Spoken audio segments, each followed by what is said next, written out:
And welcome to episode 16 of the Box Nostalgia podcast with Ponga, Bierski, and special guest this week, Dan KetchumAllCollectibles. What is going on, gentlemen? Man, exciting week, huh? It is. We got exciting week. We got this guy on. We got the introduction to our Fanatics stream coming up, which we'll talk about later. But yeah, I'm doing really well. How are you doing, Dan? Doing well. Also, it's been crazy busy over here, but busy is better than the alternative. So absolutely excited for chatting tonight. Crazy stream starting up. We got Collecticon next week. It's pretty wild. Lots of hobby stuff going on. It's awesome. I'm pumped for Collecticon next week. I'm pumped for you guys getting going on Fanatics Live. Please, everyone, stop what you're doing right now. Go down to the description, click on the links, follow the links, and also there is free monies to be had at the third link in the Fanatics area of the description. Please click on that, sign up, get your free $25. Hashtag ad, hashtag affiliate. And then also, if you do want to do that, at checkout on your first purchase, code KETCHUM20. That one is an additional $20 off. If you have a PSA membership, it's like there's a lot of money floating out there. If you want to go check out Fanatics Live. Ketchum. I think we'll talk about it a little more in depth later on as well. We gotta treat this as a little bit of a shill. Yeah, absolutely. We're gonna do a lot of shilling here right now. I love it. We got Java here. What's going on, Java? BB, are we live? What's going on? We are live. We got Hive Mind, just got the second place. Dan's drinking a Coke, ladies and gentlemen. The month of abstinence is over. Just got second place on the Beam Gengar giveaway. Thank you for your condolences. Wow, second place. That's a bummer. Oh man. Do you get anything for second place, or why would you even announce that? Just the first loser, bro. That's all that is. Ooh, I'd rather just not know that. 1/3 on haircuts for Fanatics debut. Gotta look good, baby. Pokey Chef, what's going on, brother? We got Shug Nasty in here. What's going on, Shug? Thoughts on freshly made ricotta? What are your thoughts on freshly made ricotta? I don't think I've ever experienced. I guess unless the pizza places that I go to, some of them probably make their own ricotta, but I've never made it. I don't think. I've had lasagnas with and without ricotta. I'm a ricotta fan. Calzones too. Some people do them with the ricotta, some without. I hate the cheese. Ricotta gives the moisture. It's the best. Yeah, it's pretty. We got Ponga's. We got Ponga's brother in here. What's going on, Ponga's brother? Yeah, you got to change that picture, man. Trey Lance is not it. I gave Ponga all my knowledge on streaming. The looking good part, I can't fix. It's funny because, like, for two brothers that are 4 years apart, we look very much alike. So if he thinks he's that good looking, then, you know. All right. So I think we're going to dive right into the first thing because we're going to have lots of stuff to go over tonight and everything, but it's going to be our item of the week. Dan, you are the guest here, so we're going to let you go first. So I did a thing recently. I saw a friend of the community do an Instagram post, and there are items that I've been around in the hobby that I was there when they came out that today are worth a lot more money. And I kick myself. One of the biggest things I kick myself over are the Poncho Pikachu things, especially the Mario. I'm a big Nintendo fan, Mario, all that stuff. But Pocket Monster Dom, actually, he was selling this on Instagram. I reached out to him. We worked out a deal. Kind of an interesting deal, too. I might make a video on it in the future, so I won't spoil the entire thing. But we kind of did like a here's the price, and then I tied him into some of the upside. I have been more lately consciously trying to make the black label plays. Oh, wow. So there could be something cooking. I mean, it's a very long shot, but we did an interesting little deal where he's tied into some percent of the upside if the upside hits. So that's interesting. That's awesome. Cool. That's cool that you're able to work that out as a buyer to have incentive like that. Yeah, it makes it more fun. It throws a little bit of gamble into it. I think we did something like it would have been a couple $100 extra on the front side, or potentially like maybe 5-10 times that on the back end. Right. But weren't these things like $30 retail or something? I can't believe how something obviously like that.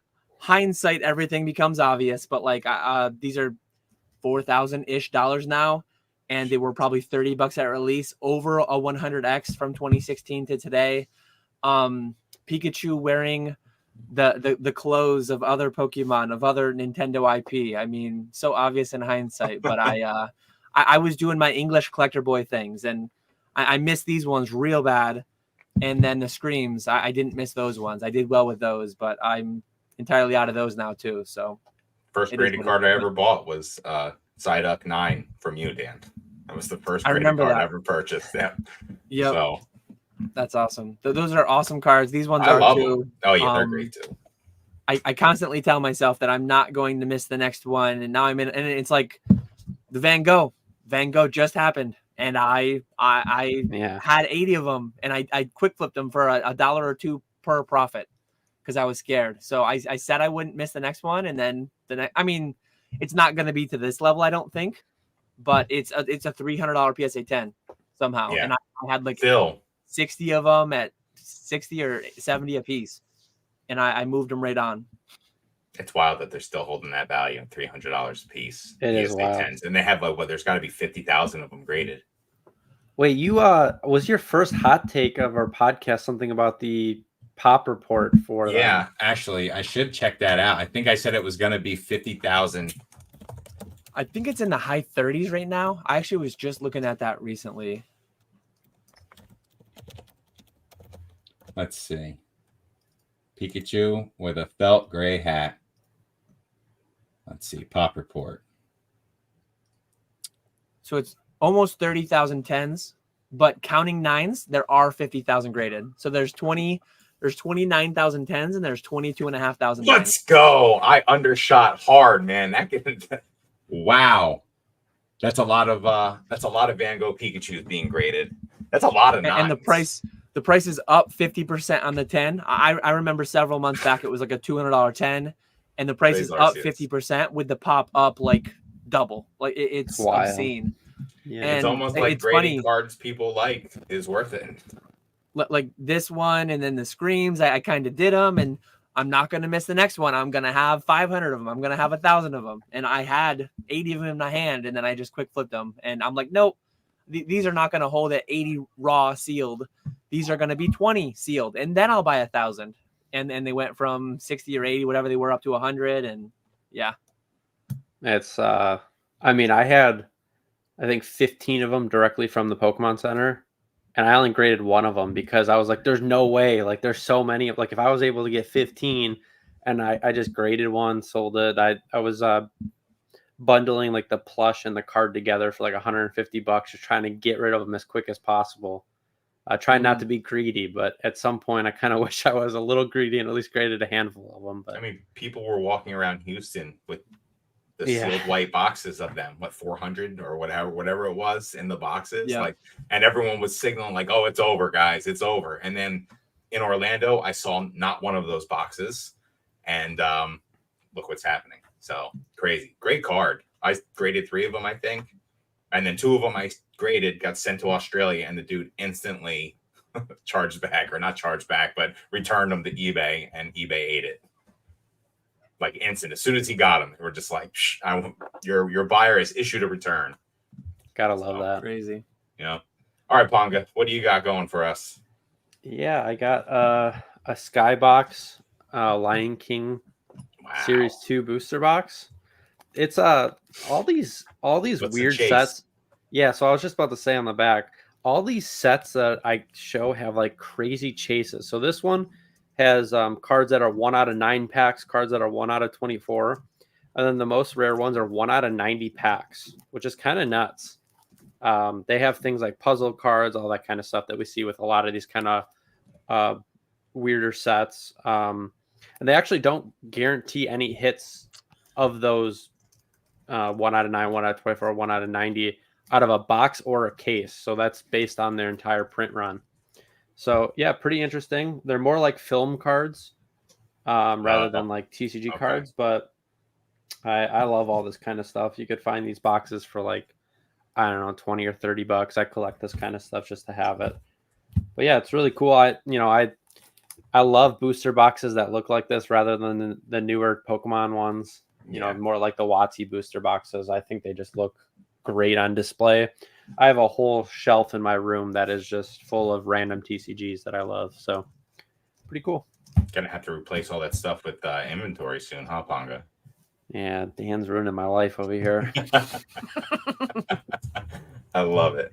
Have you ripped any of that Lion King stuff, Ponga? Nah, so I never open it. I mean, the only thing I'd probably rip is I showed them with Ernie and Jake. I think I have those Rugrats packs. I have like 100 of them, so maybe I'll bring some of those to the Chicago Collecticon to open up. There's a pretty wild chase. It's like numbered to 50, 2 different cards, and they're like, I forgot what it was. It was like one in several thousand packs to get one. So, oh wow, maybe we could chase that.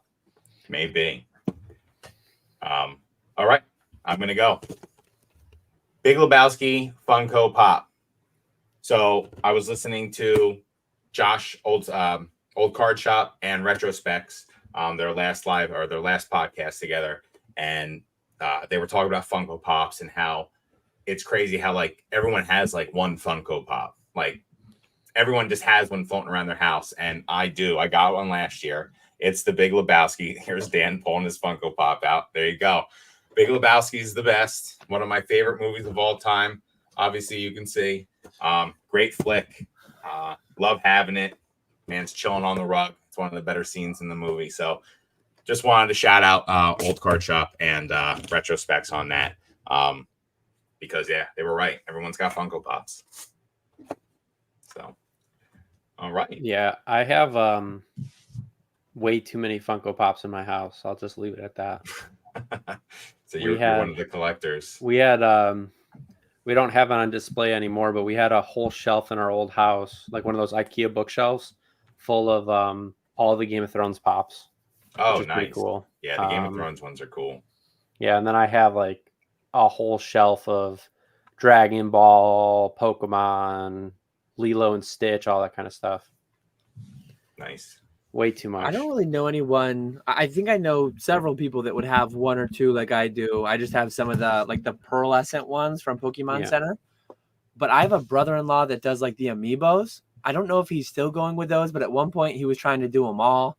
I know I think I have all of the original, maybe the first 6 or 8 Pokemon amiibos they did.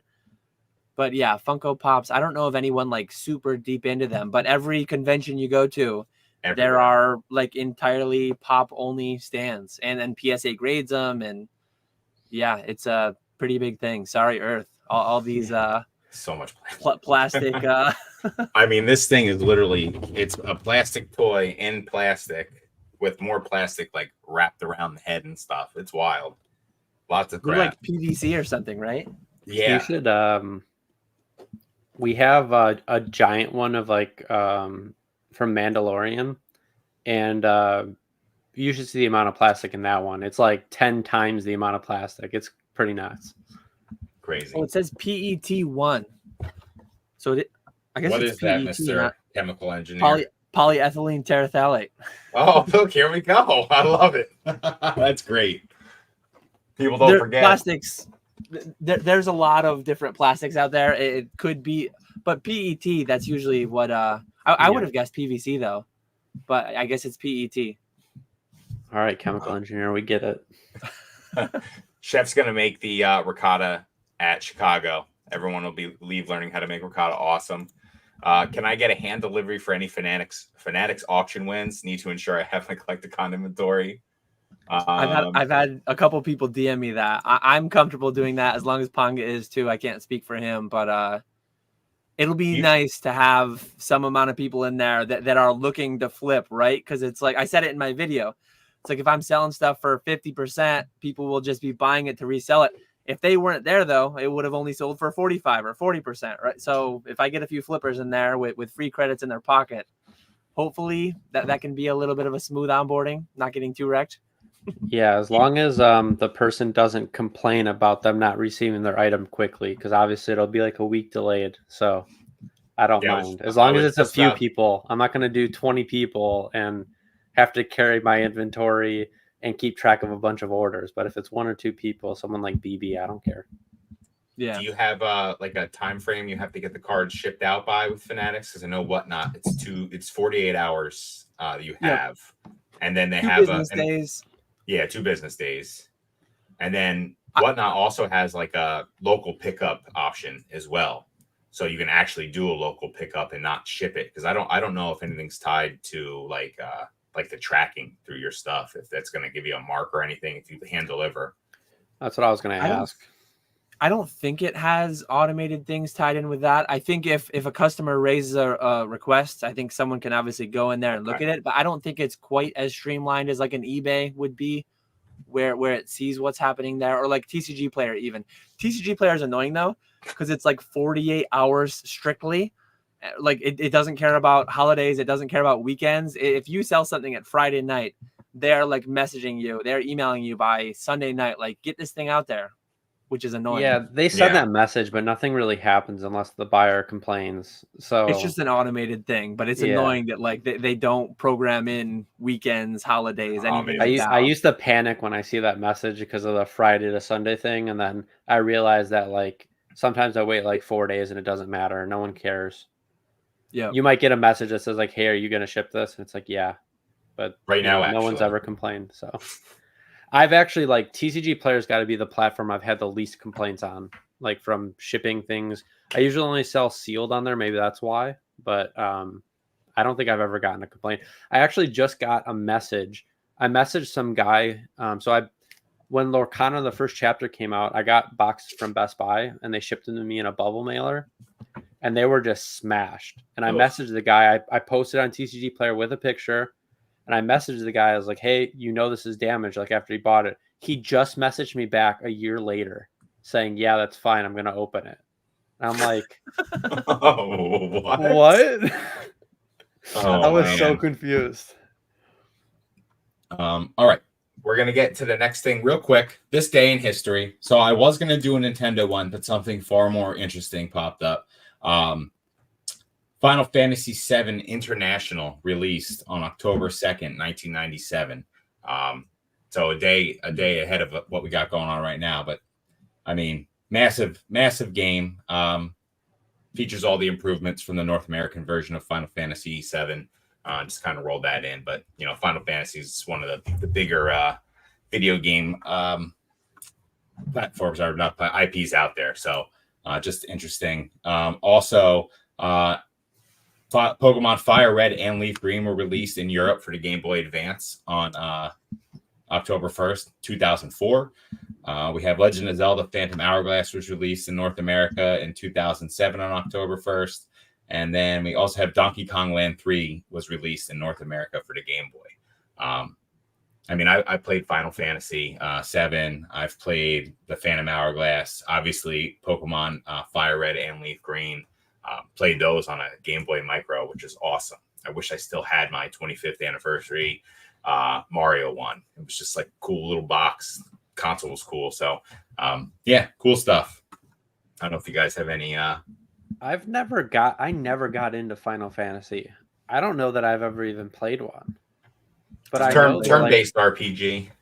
Yeah, that's probably why. I think when we were talking about RPGs, when we were rating like some games, I bashed them. But I don't think I'm a big RPG guy.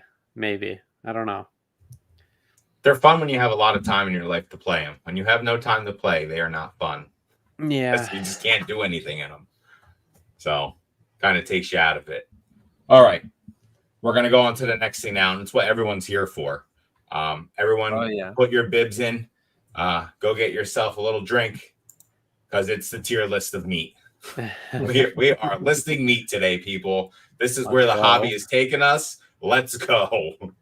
This is it's pretty wild because like the pictures are literally animals. But it's like I was afraid that if you did like pictures of the meat, like the actual cuts of meat, that like people wouldn't know what certain ones are, because some of them do look somewhat similar, especially like when they're uncooked and stuff. So we had Dan on. We know his affinity want for meats. Yeah, his want to have maybe a food truck someday. So I think he's a big meat guy. Obviously, he doesn't like the color green. So we thought this would be fun. Who wants to start us off? This is gonna be So- his menu on his truck. It's just gonna be pictures of the animals and Yeah. just say like cow. Get cow today. Yeah, so like obviously like with the tier list, if you broke it down further past animal, you could list 500 things. Yeah. So we kind of made it a little broad, and then we'll get a little deeper with each respective animal. So Yeah, my rat food from truck the- will just have these exact pictures on the side. You yeah, point to the especially animal you want, this and one. then you just get 2 mystery cuts of beef. Like you just get a That'd be baggie. You get a meat mystery bag of just 2 cuts from the animal that you pointed at. Oh man. And then every once in a while, there's just a bag of head cheese that you give someone as a Man. All right, we're gonna let Oh, Dan go man. first because he's the guest. Let's start off with something more atypical. Let's go with duck. Duck is not a frequent thing that I have had, to be honest. I've only ever prepared it myself, I think like once. I think I got duck breast to do at home just on a whim. Saw them at the grocery store and picked them up. I didn't know how to do them, what to do with them. I feel like I've heard other people describe it as fairly like a greasy meat, which felt reasonable. It wasn't really for me, is what I'll say. I'll put like C tier. I'll have a hard time ranking any meat below that, I think. But in the context of meat, I would say duck is like a solid C. I could probably be convinced even lower. What about you, Ponga? I don't think I've ever had duck. What? Not that I remember at least. I was trying to think this whole time. I don't know an instance where I would have had duck because there's just better meat. So why would you choose duck? Facts. You know, Chef, you're gonna need to plug your ears through some of this because, like, prepared properly. If I had duck Yeah, of at Chef's course. establishment, it would probably be fantastic. But like, this was me doing things 10 years ago. Like, I had no idea what I was doing preparation wise with it. So duck definitely demoted due to my inability to cook it properly. You know, the interesting part is like look what Brad said, right? Like duck tastes like mid chicken. If you have to say a meat tastes like a different meat, like just have the meat you're comparing it to. Yes. Like I don't know. I guess like Dan said, if it is like a greasier type of meat, I don't think I'd really like it. Like if Chef were to prepare it, I'd obviously eat it and it'd probably be delicious. But you know, if there's a large menu of things, I don't think duck's going to be my choice. Because of that, I'm just going to default to what Dan rated it at as C because I don't want to influence the tier list. So we'll pass it on to Bierski. So I've had duck before. We've had it with Thai food. Sometimes I'll get duck. It's very expensive.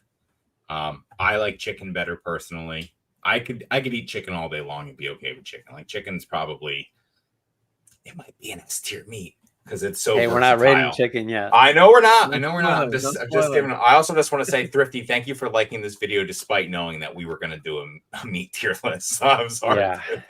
I appreciate the like. So yeah, duck's all right. I'm also going to put it in C tier because it's like I really need to be like in the mood for needing to try something else to want to have duck. It's really not my go-to when it comes to the meat section of the world. Yeah. I think that makes sense. I think it's probably fair. I mean, I don't know that you could rate duck any higher. And even if you do really like duck, I would imagine that most people that even like duck don't have it that frequently, right? Like they probably have more beef and that kind of stuff more often, I'd imagine, at least for most people. So you still can't rate it higher than the other ones, in my opinion. But yeah, Duck is Bierski, only- you wanna go ahead, Dan? I think once some of the other ones come up, like we will talk about the versatility, and maybe I'm just uninitiated on all the things you can do with duck. But like once we get some of those other meats up there, it's like we're gonna be like maybe sub rating a couple of the best cuts, couple of the worst cuts. There's just so much more you can do. Like what do you do with duck? Duck breast, duck. Can you have like duck wings out at the bar? Can you slather them in some sauce? I've never seen or heard of that. I don't know what else you do with a duck. I mean, you see like half ducks. Did you see is fish not meat? So we got Yeah, so Brian no, right wait. here. Wait, I We asked looked Dan this this up. question yesterday, and Dan looked up the definition, and it's not meat because it's cold-blooded. It's the flesh of a What? warm-blooded animal. Yeah, it's the flesh That's what of they a classified warm-blooded it animal. as. Yep. That's crazy. Yeah. That menu looking nasty. And if we Man. did include seafood, crustaceans, fish, like that could bring in so many more again. But Hi, Ernie. This is hell. I mean, we could still like talk about it, right? Are you guys big fish people or no? So I've become a bigger fish person over the past 2 years. But it's got to be like there. I do not like salmon. That's too fishy for me. I think it cooked right then. Yeah, Reggie, seafood nasty. I just don't. Salmon's not my big thing. I like cod. I like any fish that really doesn't taste like fish that you can add seasoning to, and it takes in the seasoning. A lot of garlic and butter on fish. It's good in a salad. If you put crunchies around the salad too. So Dan, catch them all. fish I'm not crazy about. Like a Friday night haddock fish fry. What's up, Some people Basic? do those well. That's like a milder fish that I can go for. Seafood though, I love seafood. Give me like crab legs, king snow crab. Give me scallops. Give me lobster tail, shrimp. Give me clams. Like I love all that stuff. But calamari, we had some fantastic calamari at that dinner in Charlotte. Yeah. Yeah, that was good. Yeah. I had lobster tail, I think, one time in my life, and it was at a wedding, and I didn't know how to like rip the tail. It was like they just gave you a lobster. And I ripped the tail off, and all the poop came out with it, and that was the end of it for me. I looked at it and was like, should have got the chicken. And that was it. Didn't eat. I was like, this is shit everywhere. I can't do this. Yeah, I think seafood in general is pretty high up there for me. Fish, I do enjoy fish when I have it. And we'll talk about it a little later, but I feel like a lot of times when I go to like a fancy steakhouse, I'm always disappointed. And so I actually tend to order fish there, which all those types of big steakhouses, their fish dishes are really, really good. They a lot of times have like a bass or something like that. But yeah, I'm a fan of most fish, including salmon. Brad's last comment's funny. The best fish I've ever had is like the freshest fish that I ever had. Going and actually like fishing out of the lake. I've had perch, I've had lake trout, I've had like bass. That stuff. I mean, I don't know what you call it with fish. You don't call it like butchering fish, I don't think. But cutting, like cleaning them, cutting them up, filleting them out, doing them on the campfire. I've had some very tasty fish that way. But that was quite some time ago. All right, I'm gonna go next, I guess. Ponga, you said me. Yeah, go ahead. All right. We're going to get one of these out of here. I'm going to get rabbit out of here. Let's get it on there. All right. So I'm going to say something about rabbit. It's like you can die if you only eat rabbit. Literally will die. Don't want to eat an animal that if I eat only those, I will die. Could you imagine eating chicken wings all the time and someone would be like, you could die eating chicken wings? Don't eat the rabbits, ladies and gentlemen. That sounds like a good death. Did I tell the rabbit? Did I tell my rabbit story on here? Yes. No, we're not. No, you did it on your podcast. Yeah, we're not talking about it. It was horrible. That memory was already repressed, but it's coming back. I saw the cute rabbit. It's coming right back. I don't know. As I got older, wait. As I get older, when I hear stuff or see things happen to animals, I physically can't take it. Like I don't want to see it. I don't want to know about it. If it's a movie, that's one thing. But if I see it in real life, like just don't talk about it. Just don't talk about it. Chef said rabbit sucks. I'm going to put rabbit in the Y tier because of that simple fact of like, why would you eat something that could just kill you if you only eat that? I feel like I'm going to agree with why. I feel like it's more of a pet than it is a food, in my opinion.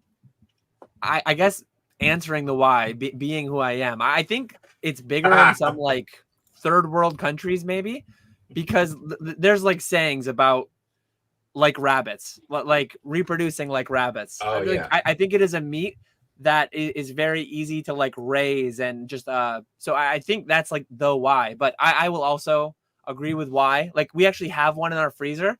I was legitimately at a butcher And I was just showing my son what was in the freezer, what was in the cases, all that stuff. I'm like, oh, there's rabbit. You want to try that? To my surprise, he's like, yes, let's get that. Let's make rabbit sometime. And my kids are 6 and 4.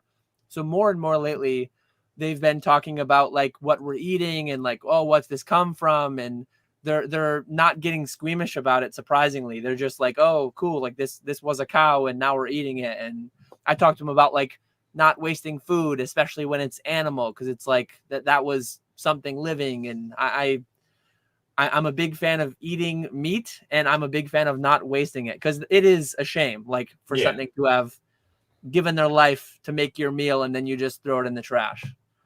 Or But take it home in at a some doggy point, bag. I do will that rabbit.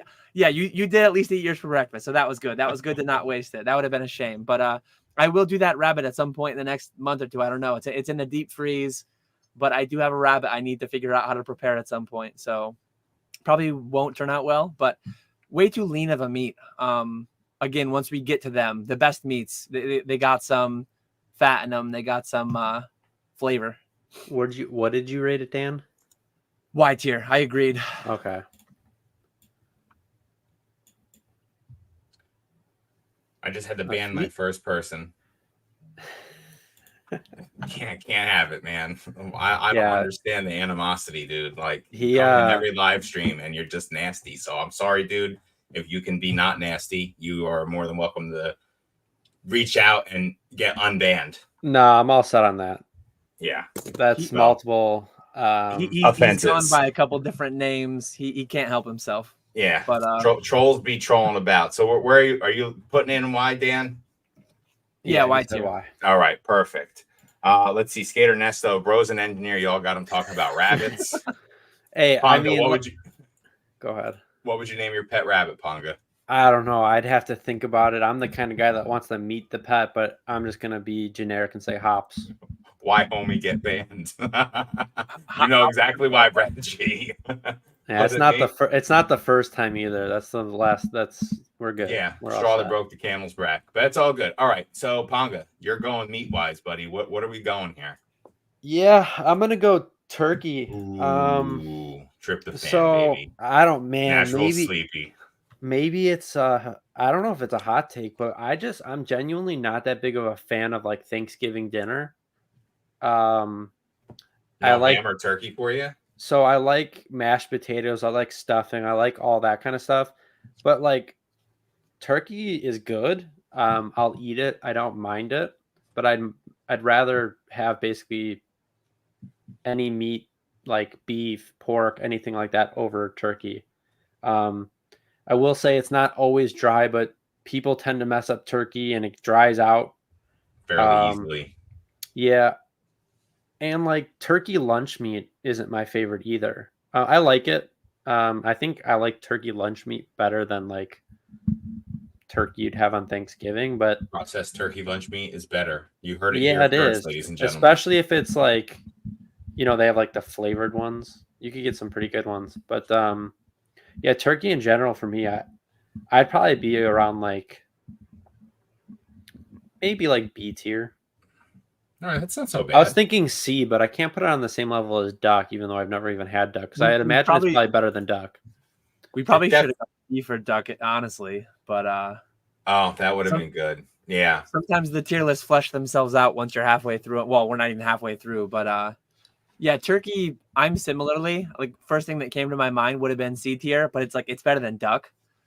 But I'm so at Thanksgiving dinner, I'm always one of the leg guys. I'm like dark meat, significantly better than white meat. So I always get one of the legs. But the last few Thanksgivings, I've been bringing like a brisket. It's like, hey, I got a bunch of people all gathered together. There's going to be enough turkey to go around, but like this is enough people for me to work on my brisket recipe. Let me sample that amongst a bunch of family members, get a bunch of feedback. So yeah, like when you build it, not that Thanksgiving is entirely built around turkeys, but it's like turkey and ham. Ham is the better one between the two. And so many times that I have turkey, it's like it needs to be aided by bacon. It does go well with bacon. It makes it significantly better. It just doesn't stand alone super great on its own. Right place, right time. Thanksgiving, give me that turkey leg. at some Renaissance festival. Give me that turkey leg. At some fair, whatever. Like I love turkey it. legs do hit on occasion. So that's the S tier cut of turkey, just the leg done a few different ways. I've smoked turkeys for Thanksgiving before, but I'm gonna have to go like B, C tier, somewhere in there. Yeah, I was like in between B and C. So depending on where Bierski puts it, we might be able to put it in between those two. Okay. Well, let me first off by saying that turkeys are awesome. Benjamin Franklin wanted the turkey to be the national bird, not the bald eagle. Well, that would have been a mistake. I mean, bald eagles are, they're scavengers, dude. They look crazy though. They're cool. They look so scary. So I was on a river trip this summer. Now we're going to segue into bald eagles real quick. I was on a river trip this summer. We did 30 miles on the river in kayaks in 2 days. It was intense. Day one, we're close to the end, and we're paddling through, and all of a sudden you see this bald eagle come in super low, like under the canopy of trees. He sticks his talons out and straight up clobbers another bald eagle in the tree. They both are falling down. They hit the ground. Now the one bald eagle's on top of the other one, just flapping his wings in his face. It was crazy. Like the Delaware River has some crazy stuff. So that was cool. But for a turkey can burn your house down if you put it in oil. Many people have done it before. So any bird that could do that to your house is metal is all hell. I absolutely love that. As Brad said, I only want turkey like 1 day a year, and that's on Thanksgiving. I'll also do a Christmas turkey. That's fine. If they're not dried out, they're fantastic. If no one has ever had the turkey tail, you need to try it. Let it cook. Cut that bad boy off. It's so fat. There's like so much fatty, juicy goodness in it. Turkey sandwiches the day after or 2 or 3 days after Thanksgiving, just turkey, mayo, a little bit of salt, and a little bit of pepper. That's an S tier sandwich in itself. Turkey is like an A tier like bird for me. Oh, that's an man. A tier meat because it is only once a year thing. So you look forward to it. Like I look forward to turkey. So like that's an exciting. I can have steak whenever I want. You're not just going to go and order turkey. I had a turkey sandwich today. It was delicious from Wawa. Oh, this guy's way too passionate about turkey. Avocado, bacon. Ever. Come on. Turkey's good. It's like One thing I did forget to mention though, turkey soup. So I'll take the Ooh. carcass after Thanksgiving. I'll And boil that it down. Yep. Turkey soup does hit. I don't do turkey sandwiches really after, like I do the turkey leg, but then turkey soup hits the week after Thanksgiving. Turkey sandwich needs to be on a big piece of white bread. No other kind of bread, white bread with tons of like too much mayo. Because like that the turkey will dry out a little bit in the fridge. So you just want to mayo that bad boy up. It's so good. I'm with Bierski on turkey. Thank you so much. Wait, I have a question that Chef brought up. What was your guys' favorite Lunchable? Oh man, I like the ham ones. Crackers, tackers. Yeah, ham. Yeah, Cracker Stackers were ham pretty was the good. better. Something about that pizza just made me feel kind of good, you know? If you I wrap couldn't bacon do the in bacon. pizza. Oh man. All right. Dan, it's your turn. So we did turkey. I guess we might as well do the tandem. Wait, were you guys good putting this here, by the way? Because you were in A, we were kind of around here. So. Yeah, that's fine. I'm fine with that. Yeah, let's go pig, just because we'll get the other half of the Thanksgiving lineup. That is obviously only one thing. Now, whereas with the duck, I was like, this is gonna be low because what do you do with a duck? Now we're talking pulled pork. Now we're talking bacon. We're talking ham. Ham is a big, a solid deli meat for me. Turkey sandwiches. I don't do deli turkey at all. My wife gets it quite a bit, but I don't help with that. I will help with the ham deli meat. Throw some of that on the antipasto. But yeah, I think pig is significantly ahead of like given that we have turkey in B to A, I'm gonna have to put pig in like an upper A. I've done everything from like whole hog roast, pork belly, the ridiculous things you can do with pork belly burnt ends, and it's kind of bacon, but it's not actually bacon. But yeah, I'm like a super high A. I could be talked into a low S. Pig is up there for sure. Pig is up there. I love that. What two cuts of pig would you give to your customers in your food truck and why? Dan? It'd be pork belly, burnt ends, and then pulled pork. Oh, man's got it. He knows. Yeah. Like I love bacon, and I actually haven't done it yet, but at some point I Unami. do want to try it. You can actually get like the nitrate salt, and you can do the process of like lower temperature smoking it. And I've seen a lot of recipes. I've watched some YouTube videos on homemade bacon, and I've not yet gone for it, but I won't be able to say that for too much longer. That'll probably happen next year. Thank you, Flippy. I love it. What do you think about pig, Ponga? No, I need you to go first. I'm still thinking where I want to put it. All right. So pork chops overrated. I'm sorry. I'm not a big pork chop fan. Never have Pork been. chops suck. Yeah. I had a pork chop this past Christmas. Sivu, or what is it? What's it where you put it in the water? Sous vide. That's it. That was good. A little bit of rosemary in there. And I put a little butter. That was good. Pork chop slander. Yeah, dude. Like that's the last thing I want to do. So you know what's funny is like smiling at. Oh, wait, what's up, Dan? It's like exactly. Really wait. Exactly, chef. Like if you have some fancy restaurant or someone like you cooking them, sure. But pork chops a lot of times are like that chewy meat where you like have to rip it and just. I think one issue though. So this is where like some nuance comes in. So well, my mother cooked when it, exactly overcooked it happened for years. the USDA actually used to recommend all pork has to always be cooked over 170. I think that was for like tapeworms or whatever the hell it was for. They've revised that. I think they revised it over 10 years ago now. It's been quite a while. I remember we were out to a fancy place and my wife asked for the pork chop, and I've done pork chops at home. In my mind, it was always like it had to be 170 or bust, 160 or 170 or bust. I forget what it was, but they said, oh, well, how do you want it cooked? And she said, well done. And they said, oh, well, we really recommend against that. We'd recommend you go with a medium rare. And I just saw the look on her face, and I was shocked. She kind of like went along with the recommendation. She had a medium rare pork chop for the first time in her life. So I got to where I learned that you didn't have to cook them so far. You could actually cook them more like a steak. You could stop sooner. I don't really quite go medium rare because 30 years of eating them, pretty damn near well done. It just kind of like done something to my head. But I go a little bit to where they're not so dry, tough. They're more juicy. And 145 and you're good to go. So I think some of that is due to like cleanliness standards in the slaughterhouses and all that. But I think they've pretty much gotten rid of whatever it used to be that they were worried about going to 170. So, I glossed over pork chops entirely, but I think that's a solid cut when done well. Bone in though, pork tenderloin though, not really a fan at all. Honestly, tenderloin is just a bad cut because it's not fatty enough. But you get a nice bone in pork chop, and you throw that baby on the grill, get some nice sear going. I mean, it's not a beef steak, but like it can be solid. Yeah, I don't know. Pork chops. I can't. So chef said it right here. Hold on. When the randos cook pork chops, they ruin it. Dude, I couldn't cook corn on a grill with Dan standing right next to me. And you're expecting me to cook a pork chop perfectly? You're out of your mind, dude. I was burning corn.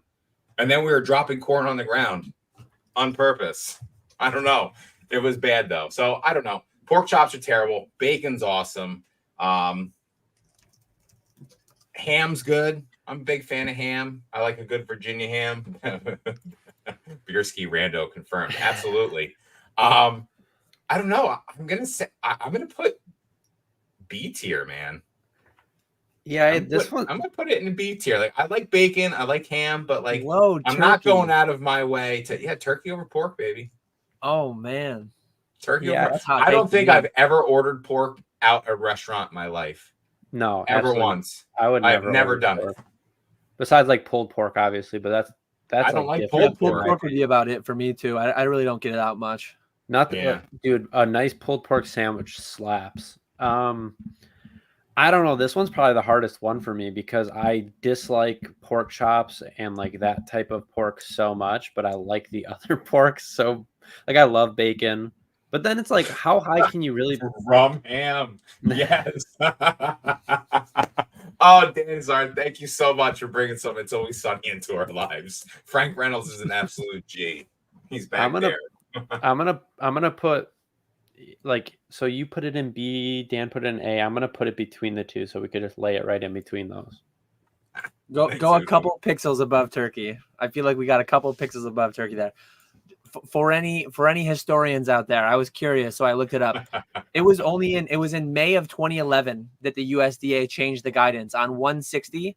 Now you can cook down to 145 is all you have to do. So that was the year I graduated college. So, and I didn't even know that was a thing till probably 10 years later almost, because I think it was only a few years ago that my wife and I went to that fancy place locally and she had her medium rare pork chop. It's crazy. I have had one pork chop in my adult life. Once I moved out of my parents' house, that pork chop was this past winter. One adult life pork chop, like 20 years. I haven't had any other. Like, I don't know what it is, man. The pork chop used to be so dry that you would have to dunk it in the applesauce. Like, that's what.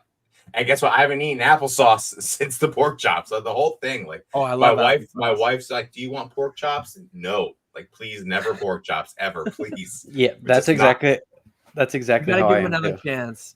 No, pork chops are just they're just a spoon for whatever sauce you have with it. Beersky, I'm gonna need you to take down our episode. Can't be associated. Hey, listen, man, you're an accountability buddy. That's all that matters. You're locked in on me. Pork loin, I think, is the weakest meat, which I think that's one of the weaker meats on a cow too. The tenderloin is just, it's tender, but I'm fine having to chew my food. And my wife has done pork loins in like a slow cooker before with like some cream of mushroom with some veggies. It's fine, but compared to every other cut from a pig and compared to most other cuts of most other animals, we're going to rank above it. Just nowhere near. Thanks, Basic. You're not telling me something I don't already know, man. You just need to spend some time in a Mexican household and you realize pork is S tier. I grew up in a Polish household, so pork was not on the top of the list, I don't think. All right, so this is who's going next? It's you. Oh boy. Let's go chicken. Ooh. This is the easiest ranking of all time. Yeah, chicken's S tier. You put him all the way up at top at chicken wings. Ladies and gentlemen, those are two words that are synonymous with chicken. That's it. Just cover the whole that. Yeah. I love it. Chicken wings are the best morsel of meat ever. I could eat chicken wings till the day I die. If someone came up to me right now and said, "You're only allowed to eat chicken wings," I'd be okay with it. I'd be totally okay with it. I love chicken. I love chicken breast. I love chicken thighs. We make a meal for my daughter with chicken thighs, peppers, onions, potatoes, cook it all, put it in the oven. Always super tender, always super juicy. Chef made me the best chicken I ever ate in my life in Charlotte. Thank you, Chef. Shout out to you. I love roasting whole chickens. I love getting half chickens at Portuguese places. I love chicken. S tier meat for me. I don't know what else to say about it. Dude, yeah, it's not even... Everything tastes like it. Yeah, exactly. The people who taste like chicken. Yeah. No, it just, there's so many options with chicken. Obviously, there's a ton of options with everything, but I feel like chicken is like, like chicken tenders, like what are we, like chicken nuggets even? Like, what are we doing here? Chicken sandwiches. Like, imagine living without chicken. It just wouldn't be bad. Yeah, chicken's great. Yeah, chicken's probably my most eaten food. I will say there are some times where chicken is a little chewy and I can't stand that, or rubbery. When it gets rubbery, it's a definite no-go for me. But yeah, chicken's easy S tier. I don't even really need to say anything else about it. Yeah, when I order chicken wings, it's always extra crispy. Like, the only way you can ruin a wing is to not fully cook it. And I like them extra crispy because you're like, thank you, a lot of the meats, when we talk about the cow, I'll be talking about how don't really bring sauces around it. I like but chicken just pairs so well. Chicken wings, I have had dry rubs. I have had chicken wings without sauce, but like, they benefit so much more from it. So it doesn't matter. Even if you do get towards like potentially drying it out a little bit, keep that baby in the fryer an extra few minutes, get them crispy, dip them in that blue cheese, that hot sauce, that barbecue sauce, like whatever you like. Oh, garlic wings, so good. So I'm not going to push back whatsoever. This is a full S tier send all the way. That one is super easy. Literally, you can like think of the chicken nugget. Think of the dino nuggets you had as a child. Yeah. Think of the McDonald's chicken nuggets you had. Talk about nostalgia. So you take the wings, you take the thighs, you take the breast, you take all the like the good cuts, the drumstick, all the leftover bits from the butchering process. You grind those into a fine paste and you shape them into the form of a nugget and you put and that is still delicious. Like that is how good chicken is. You take all the cast-offs and you turn it into the delicious thing that is chicken nugget. So like that is how good chicken is. That even the cast-offs are just amazing. Like what are we talking about? That is easy S tier. I'm sure no one in chat has had it, but there's 2 different restaurants by me called Village Tavern, and they have like the best chicken tenders you've ever had in your entire life. They're those big fat like thick breaded ones. They're unbelievable. Yeah, that alone makes it S tier. There's just some of the best food I've ever had has been chicken. I want to say that when Dan said that you extra crispy a chicken wing, you 100% always extra crispy a chicken wing. There's nothing worse than biting into a chicken wing and having it be like that gooey, slimy chicken. And everyone knows what I'm talking about, bit into a wing like that. It is so off-putting. I don't know. I also take it one step further to keep the crisp. I don't have anything tossed in the sauce. Everything is on the side. So the sauce is on the side as well. And I dunk into the sauce and then I dunk into well, it's blue cheese, then sauce. It's always that boom, blue cheese sauce. And that's what makes a good chicken wing. Dry rubs are not that great. It's literally just, I'm still going to put blue cheese and sauce on it. Dry rubs just seasoning that I'm not going to taste anyway. That's essentially it. Oh, chicken cutlet sandwich. Oh, yeah. Oh, Dan, were you trying to make chicken nuggets sound nasty? No. The thing is, if you saw the process by how they were made, like it is, if you think it's like hot dogs, like it is literally all the unsavory bits just ground into a paste, and it's still delicious. Like I'm trying to sing chicken's praises by talking about how even the bad stuff on the chicken makes a delicious meal. There was a British chef one time that had a bunch of kids in his kitchen, and he made them a delicious chicken meal. And then he made in front of them chicken nuggets, exactly how you described it, Dan, with all the stuff. And all the kids are going, ew, it's gross. All the kids are grossed out. He's showing them the paste, having them smell it. Well, he formed them up into little chicken nuggets and fried them up. And guess what the kids ate? And he sat there with a look on his face of absolute disgust. The kids were choosing the chicken nuggets over the nice meal that he made. So, yeah, chicken's versatile, man. That's why it's an S tier. It's S tier bird. It's better than turkey. You can eat it all year long.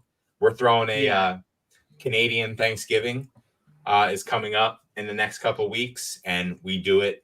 We haven't done it in years, but we're doing it this year. We're throwing it. It's like a Friendsgiving for us, but we do a whole Canada theme at the house. And instead of turkey, I do multiple roasted chickens, and that's what we do for our little Canadian Thanksgiving. So I just love them. You can season them so many different ways. I thought we went over wing sauces in Jersey.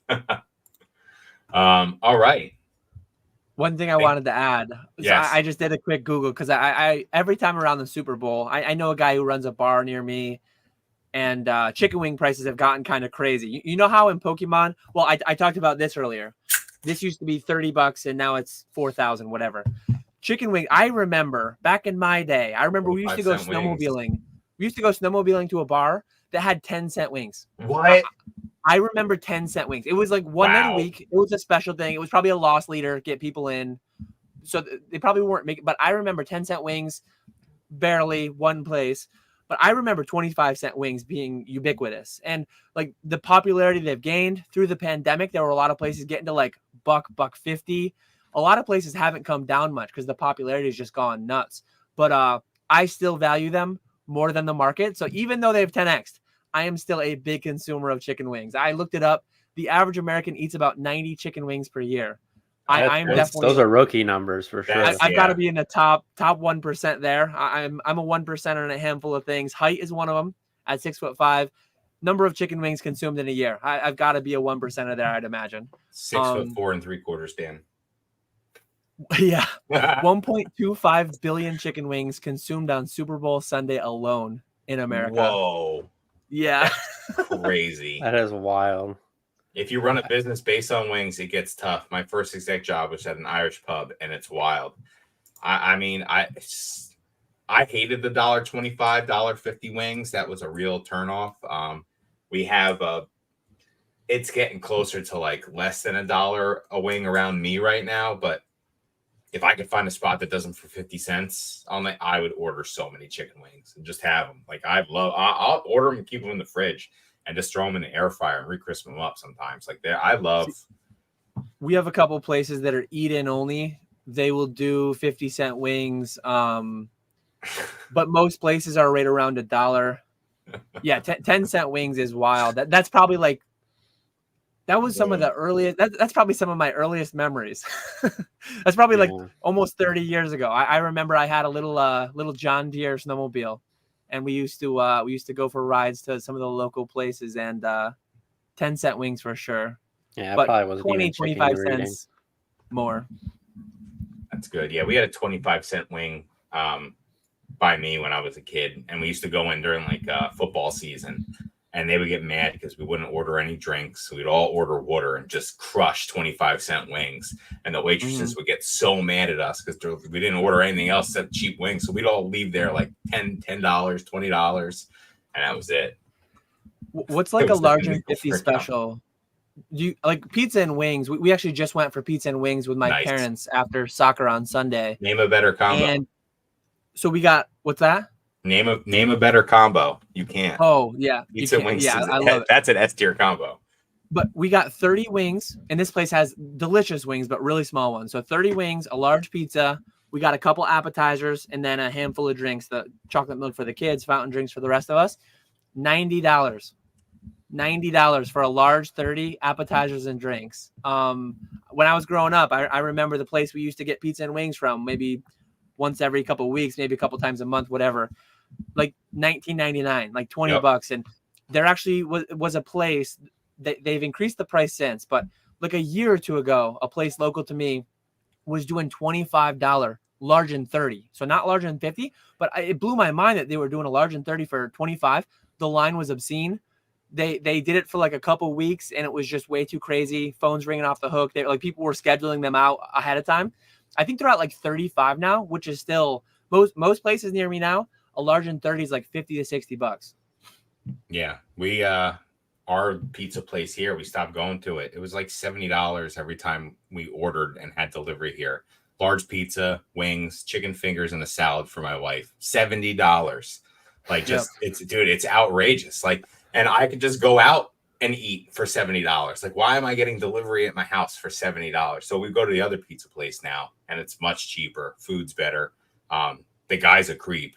Like, don't send your ladies in there. He is going to ogle her and stare at her, and it's horrible. He makes comments. And then if you go in as the man, he pretends you're your best friend. Once you give him your card, he starts calling you by your first name. It's hysterical. It's just like a blast from the past kind of place. But good wings and good pizza. So.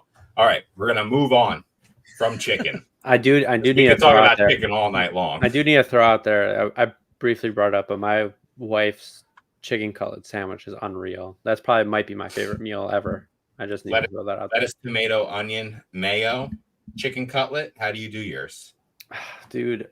Yeah, lettuce, maybe some jardinere on it, depending on if I want it a little spicy.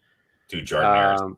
Yeah. That shit's so good, man. Yeah, it's just unreal. I can't even think about it right now. We gotta stop talking about it. You brought it up. Yeah, I know. I just want to be done. All right, I'm gonna do deer. Venison. Nice. Yeah. This is another one I don't think I've ever had. So you've never had venison before? I don't think so. I know one of my best friends growing up was a huge hunter and always had some at his house, but I don't know that I ever had it. Venison's good. I'm a big fan of venison if it's done right. It can be really gamey and bad, or it can be done because you have to butcher them a certain way. They got scent sacks on their legs that if you don't get rid of them, they jack up the whole, like there's a lot of stuff going on. Like where I live, the next door neighbor where I used to live, we used to live out in the woods. And the dude used to gut and clean his deer in his backyard. He had the whole thing, hang them up by their legs, and you literally watch him like go around and meticulously cut things out. And there would just be like a carcass hanging there as he was cleaning it. So like nothing, there's processing places all over by us. But yeah, deer can be either really good, like stews are delicious. Deer steaks are good. Venison burgers are more gamey taste, but I like that and lamb, like, because it's just a different flavor altogether that you're getting from them. I'm gonna put venison as like a B tier meat for me.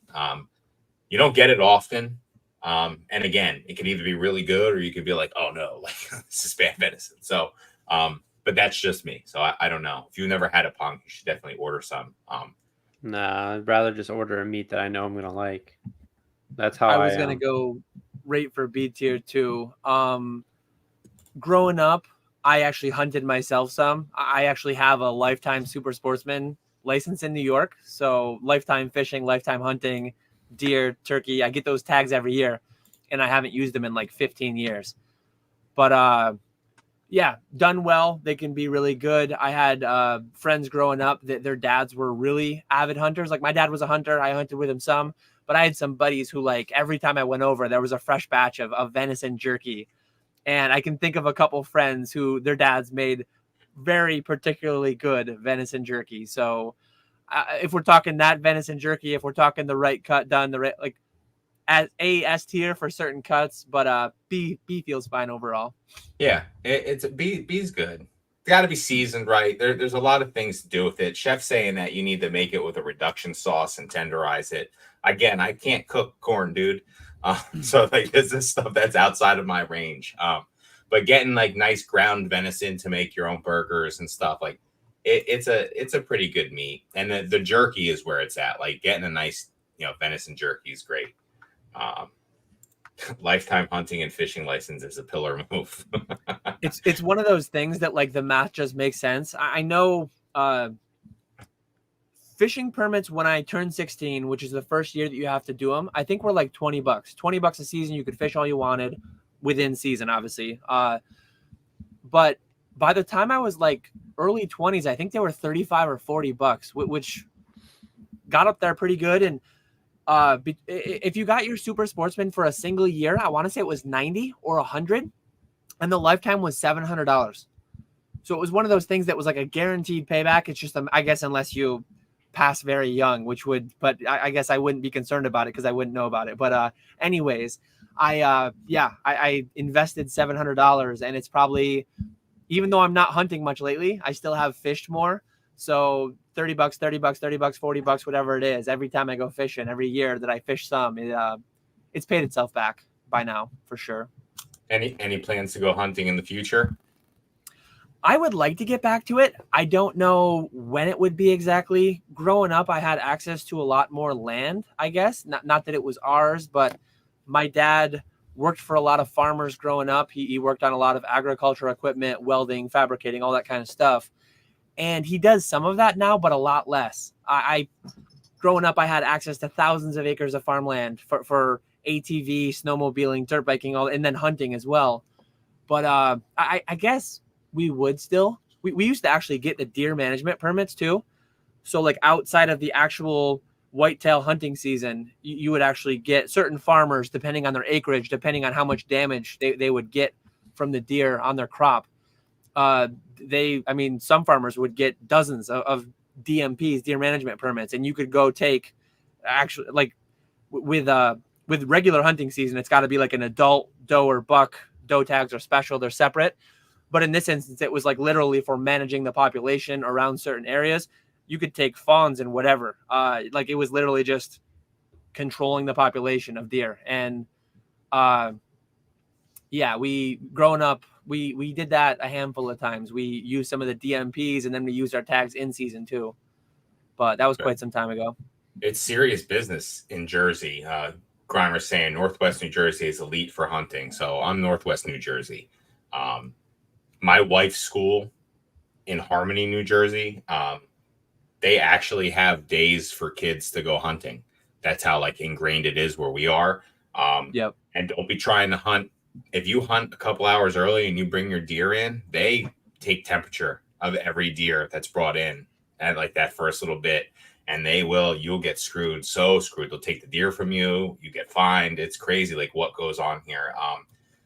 So deer hunting's big around here. You hear gunshots all fall. Like, and we're in a town and it just echoes around the mountains around here. And you just hear gunshots constantly. You're used to hearing it because it's just hunting rifles. But we're also getting, there's been a lot of black bear around here recently, and New Jersey has black bear hunts. When that happens, so I would assume we're going to have a black bear hunt coming up soon, because they're just, once they start getting into towns and start messing with people, that's when they go a little full bore on that. And you'll have it every couple of years in New Jersey. We do bear hunts as well. But yeah, it's pretty strict around me. They take it seriously around here. I've never been hunting, and I would love to go, but I'm a good shot with a rifle and whatnot. But I think if I ever went hunting, though, I don't know if I want to use a rifle. I think I would want to use a bow and arrow. Like that's a more like, I want to go, I'll sit in a tree all day and do it that way. Just, I can kill anything with a gun. Like, you know what I mean? Like, I was in the military. It feels more like primal. It feels more like that's what I'm saying. Yeah. Like you give it at least there's a chance to like bow and arrow. Like, and I know people are dead aim with that, but like a rifle, I'm pretty sure like I can do what needs to be done with one go. Like, when I was growing up, I like I said, I had that one buddy who his dad was huge into hunting, and he always had venison jerky. But because he'd make tons of it, he'd freeze them. He probably had access to a tons of people with those deer management permits. Somehow he just always had a freezer. He always had a stock of venison jerky year round. But he was big into bow hunting. He'd go out west and he'd go hunt like elk and caribou and things like that too. He was a hunter. He'd go into his living room and there's all kinds of trophies and stuff. But so I grew up target shooting bow a fair bit, but I never went bow hunting actually. I forget what year it was, but New York, it used to be my zone used to be shotgun only. And then it opened up to rifle at some point in my teens, I think. So I'd only ever went shotgun and rifle. Okay. Basic. I'm a 100% down for this. I may look soft in this room, but I've done quite a bit of hiking in my time. Was in the military. So I am down for a Pokey Homie Survive the Wilderness 24-hour live. Like, we could definitely do that. Just get a whole bunch of us. Let's get some Mr. Beast style editing here, and we could turn that into something. 100%. That would be awesome. I used to love Survivor Man. I'm very anti Man versus Wild. That was not real. Survivor Man was the real deal. Like, modern vintage CGC PSA, whatever. I don't have a horse in those races. I don't care. We're talking Man versus Wild versus Survivor Man. I am drawing a line in the sand, and I will die on that hill. I like Dual Survival too. Dual Survivor was good too. And Naked and Afraid is wild. That's a wild show. Naked and Afraid is it is a wild show. I never watched those ones. Oh, dude, Naked and Afraid. You're literally naked, and then you're just afraid. Yeah, you're in the woods. Like, then they did it was like a 7-day challenge. Then there was like a 21-day challenge. Then there was like a 50-day challenge. There's groups. There's girls and dudes. It's a whole thing. Like, it's wild. The Survivor shows. I feel they tend to like make clothes though. And well, that's a lot of the first people do that. But there's been some that just go buck the whole time. All right, Ponga. Oh no, whose pick is it now? Daniel's. We might as well save the best for last. Let's go, Lamb. Oh, look how cute that is. I bet you it tastes real good. Pokey Homie edition. Jesus Christ. I have a story from when I was younger, when I was growing up. My dad came home with a lamb. He had a buddy who had a farm, raised lambs. And I remember me and my sister went out petting it and seeing the cute lamb. And growing up, we actually had a pet rabbit at one point. We had a pet goat at one point. So we had some different, and I think there was some thought that hey, this might be a new pet, whatever. And we ended up eating them, gutting it in the garage that night and throwing it on the smoker the next day. So very, very, very, very good. done the right way. I think it was fairly traumatic for my sister. I don't remember the exact timing, but I think she had like a vegetarian phase that might or might not have been related to that incident. But I've hunted deer, I've cleaned fish, and I've done all that stuff before. My dad actually used to do some work for a slaughterhouse. So being in and around those environments, and I've never been squeamish with any of that stuff. But kind of a weird story to preface all this. But that was some good lamb, I will say. That was some good lamb. I've had lamb chops, not frequently. I probably don't even have lamb chops once a year on average. Probably once every 5 years on average or something.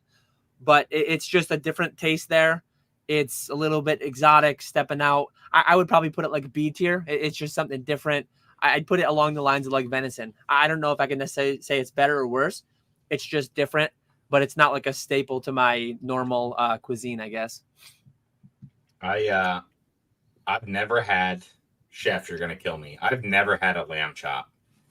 Never once in my life. I've had lamb at like Mediterranean restaurants and stuff, like shawarma and stuff like that, but never like lamb chop or anything like that. So that's something I definitely want to try one day, like a rack of lamb or do something like that. Just it always looks delicious.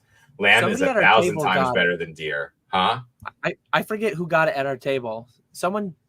I'm always afraid to get it. Plus steak, like, come on, yeah, right? Like, what are we doing here? Plus that's part steak, of it, yeah.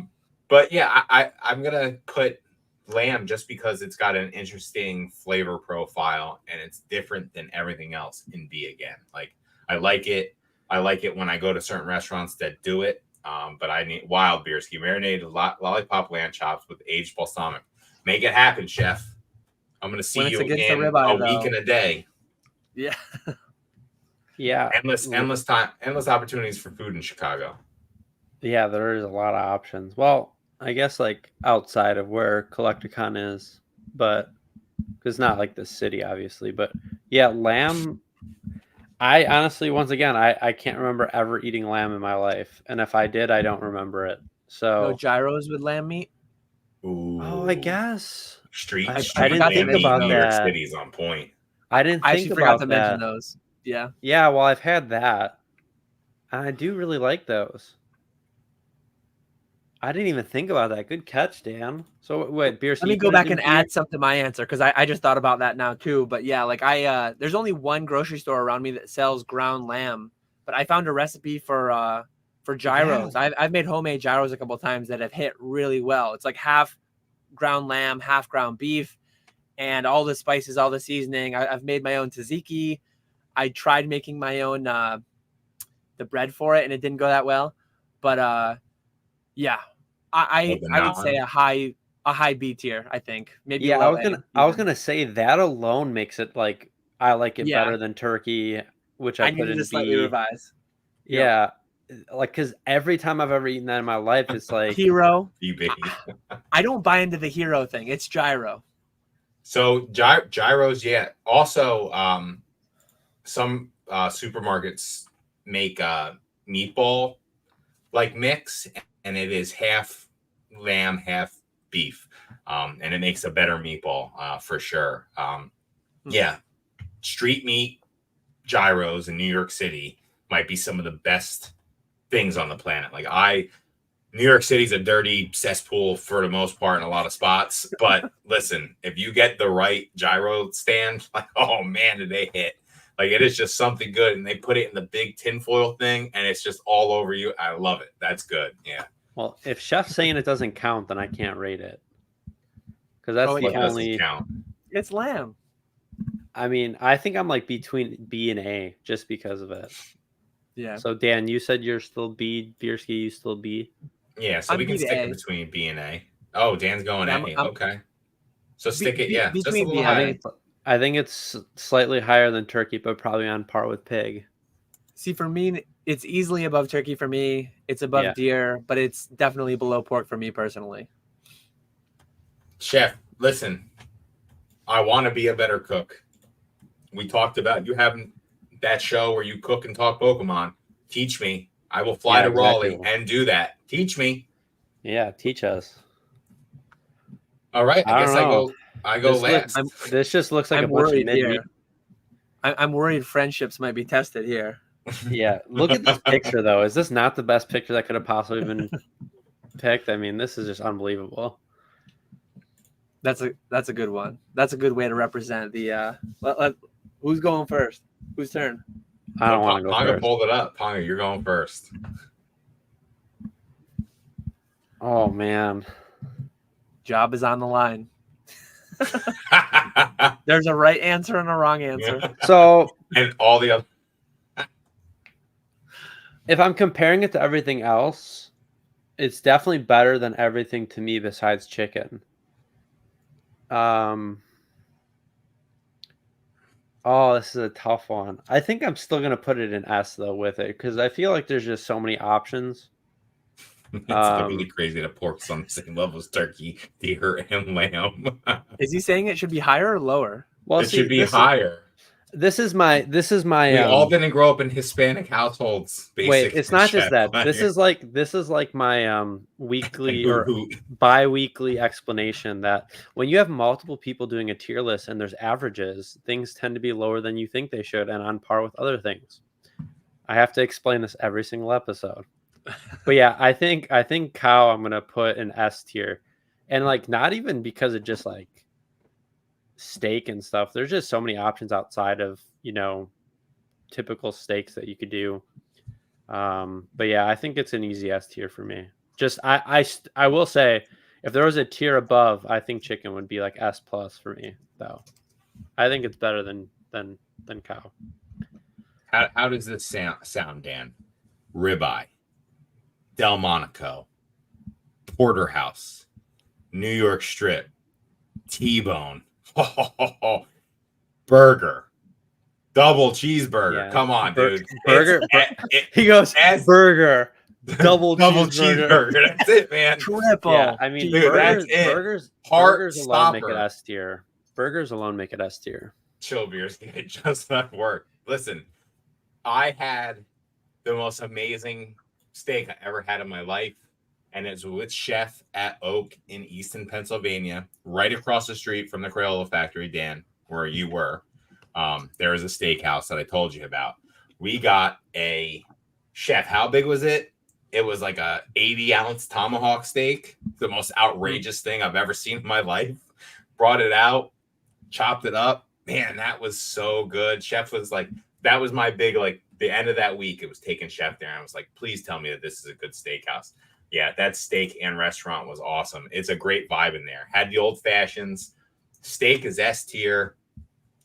I do agree with Ponga, though. I think chicken edges steak out just a little bit. Like, you can put chicken just a little bit higher than steak. I've had bad steak more than I've had bad chicken. Bingo. And I make a better steak in my steak is one thing I can cook. I make a better steak at my house than a lot of places do outside of high tier steak restaurants. I think Dan said it on his lives as well. You can go to places and get a terrible steak. I'd rather just pan sear a steak at my house and have it exactly how I want it and not have to worry about it being overcooked or undercooked. Just perfect. So I think steak's one of the, and I'm not going to say easier things, but it's one of the things I'm more comfortable with cooking. And it took me years to get there. That was the biggest they had. Dry aged tomahawk ribeye. I made it a 42 to 44. All right, so it wasn't as big as I said, but seeing it was awesome. It was good, man. I'm really just good. Like, every time I go to like an expensive steakhouse and I get a steak, it's good, but I never feel like it's worth what I pay for it. And I always feel like when I really enjoy a chicken dish, I always feel like it's worth it to me. I don't know. Thank you, Brad G. Thank you. If you can do steak, you can do salmon. I like to overcook my fish too. Like salmon needs they say like 12 to 14 minutes. I'm an easy 21 minutes, like 7 more. Let it overcook. I'm weird with the fish. Salmon in the air fryer is fire, by the way. Go ahead, Dan. See, I'm so torn because I think, like, in absolute terms, the best of the best meats, the top 3 meats are all beef cuts. But I'm on the same page. Like, one is, if we're talking it's fairly arbitrary what we're actually talking. Are we talking like price value wise? Value wise, like chicken is so much cheaper. Chicken is like so much more consistent, as you said. I've never really been upset by a chicken wing as long as it was fully cooked. Whereas steaks can be done poorly, brisket can be done very poorly. But like you start talking brisket, picanha. I mean, Bierski was going on a list there, and there are dozens more, if not hundreds more, if you start getting more of the exotic cuts. Like beef ribs is something I want to work on smoking more, actually. Oh, ribs. Brisket is huge. But I think like the worst cut of beef is tenderloin. Like that's what my wife gets. She needs something to be like the most tender thing possible. Like can't have any fat on it anywhere. Fat is flavor. So like the amount of cuts that just incorporate fat really, really well, like a well marbled ribeye is just absurdly flavorful, delicious. Prime rib. So many good things out of beef. So like the individual cuts, I would put beef higher, but I feel like if I had to pick just one, only could eat one meat for the rest of forever, I feel like I'd have to pick chicken. Yeah. Even though I think beef is better. So I'm happy with either one, but if anyone said anything other than S tier, I was going to have a hard time with that if we didn't have, but being that it's up there in S tier, I'm comfortable. I can stand by this list. I was going to have to like pull myself off, maybe copyright strike this video to have it taken down if my face was alongside like A tier beef. But as Brad said, I would put pig. I think I did put pig higher, and he said deer a tad lower. I'm fine with deer, but Brad and I are very similar in our rankings then, which given our back and forth, all that stuff, it's funny to see how well we agree on the meat tier list. Man, yeah. I gotta say it one more time. The brisket I had at your house, like it was probably dry. Because no, it was it was dry. Like, we heard many times how dry it was. No, dude, it was probably like because it was a few IPAs. We just got off stream. It was late at night, and it hit. Yeah, it hit, and you look like a sad puppy. You were like, "Oh, it's dry because it's been sitting here for a few days." Like, no, knew it was. You knew it was. I was good. Very self-conscious in that moment. And I was worried you weren't going to approve, but no. So I think for New Jersey next year, I think the drive to New Jersey is like the perfect amount of time to cooler rest a brisket. So hopefully the dates work out. Hopefully there's no like cousin or relative getting married that weekend. Hopefully I can go, but I will probably have a 20-pound Packer brisket in tow. Oh, I'm loving every second of that, damn. Yeah. Absolutely. I will have a spot ready for that brisket. I just want to throw out there, like, meat in general, I'm not like a super big fan of when meat has a lot of fat. And when I say fat, it's more of like that chewy fat rather than something like brisket where it melts in your mouth. Like, I know a lot of people, you know, when they eat steak and stuff, they just eat the meat with the fat, chew it all up. For some reason, like my body physically can't, like, it doesn't let me swallow that kind of stuff. So, you know, that's why I lean more towards like stuff like filet. I don't mind porterhouse if you cut around the fat and stuff like that, or a strip, New York strip. But yeah, it's just, I don't think beef could be below S tier, but I do agree that chicken has to be a little higher. Porterhouse is the S tier cut. Yeah, porterhouse is pretty fire. I love the porterhouse. Ribeye is the close second. Ribeye is my like go-to everyday steak. If I could have a steak every day, it would be a ribeye. But porterhouse, ribeye and then picanha for me. Yeah, it's so good. Oh man, I wish I had a steak right now. I don't know of anyone within 2 hours of me. I've called around, I've asked around. No one consistently has picanha. I've never had picanha. I've had it. Most times that I've had it have been at those Brazilian steakhouses, and it's just it incorporates a fair bit of fat. I think it's like the sirloin cap, called differently. I think calling it picanha is like a fairly Brazilian term, and it's just not like a standard. It's not a standard butcher cut. You kind of need to cut it differently. I think it gets turned into roast or different things in the U.S. generally. There is a Brazilian steakhouse in Rosemont. Ooh. Can always go for a Brazilian steakhouse. I've never been to a Brazilian steakhouse, so let's get that happening. If you turn it over to red, you get kicked out. Like, we're kicking you out. It's green green all the way. Yeah. Hold on, what's that mean? You get like a coaster or a stone, depending on which one you go to. You one side is green, like green light, bring all the meats. Then there's red, like stay back with the meats. I'm bring all the meat out, bro. And green all day long. You never go to the salad bar or all the sides they have. They have a crazy spread. You don't go to that. You just wait for the meat. Distractions. Yeah. That's distractions. Yeah.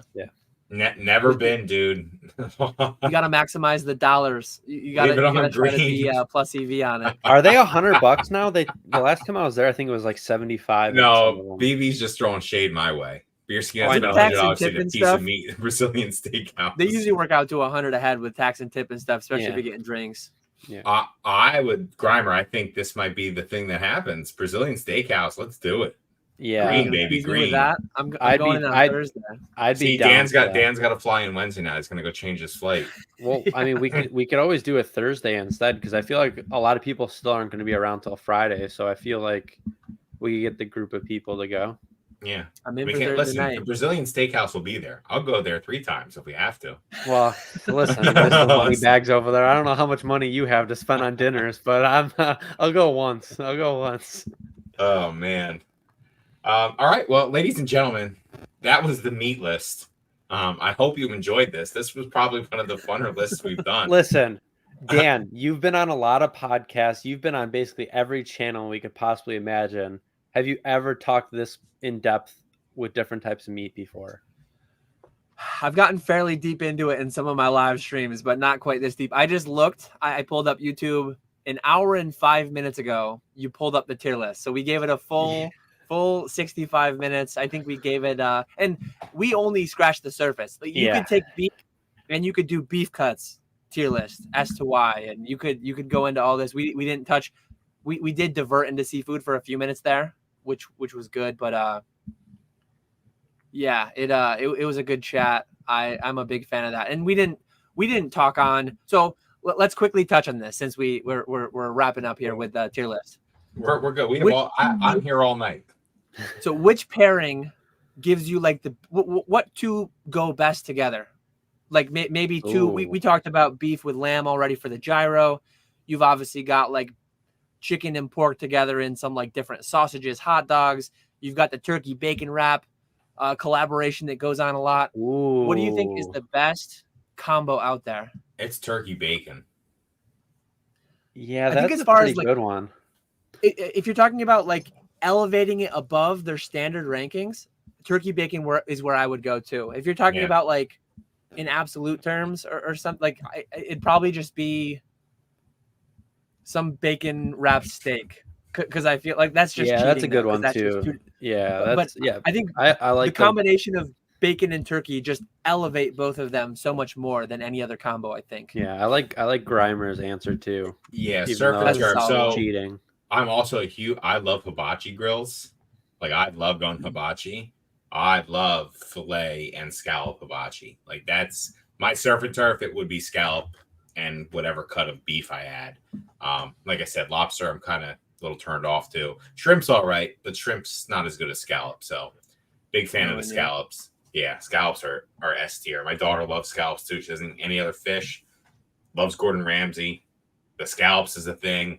We made scallops one night. She started eating scallops. And now every time we go to hibachi, she also gets scallops. So cha-ching, she's bleeding me dry with the scallops.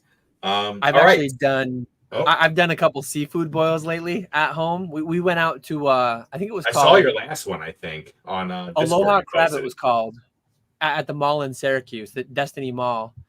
And it was so good. It was like my wife's not a big Cajun fan, so we didn't do any of the Old Bay or really toned down on that, but just like garlic butter.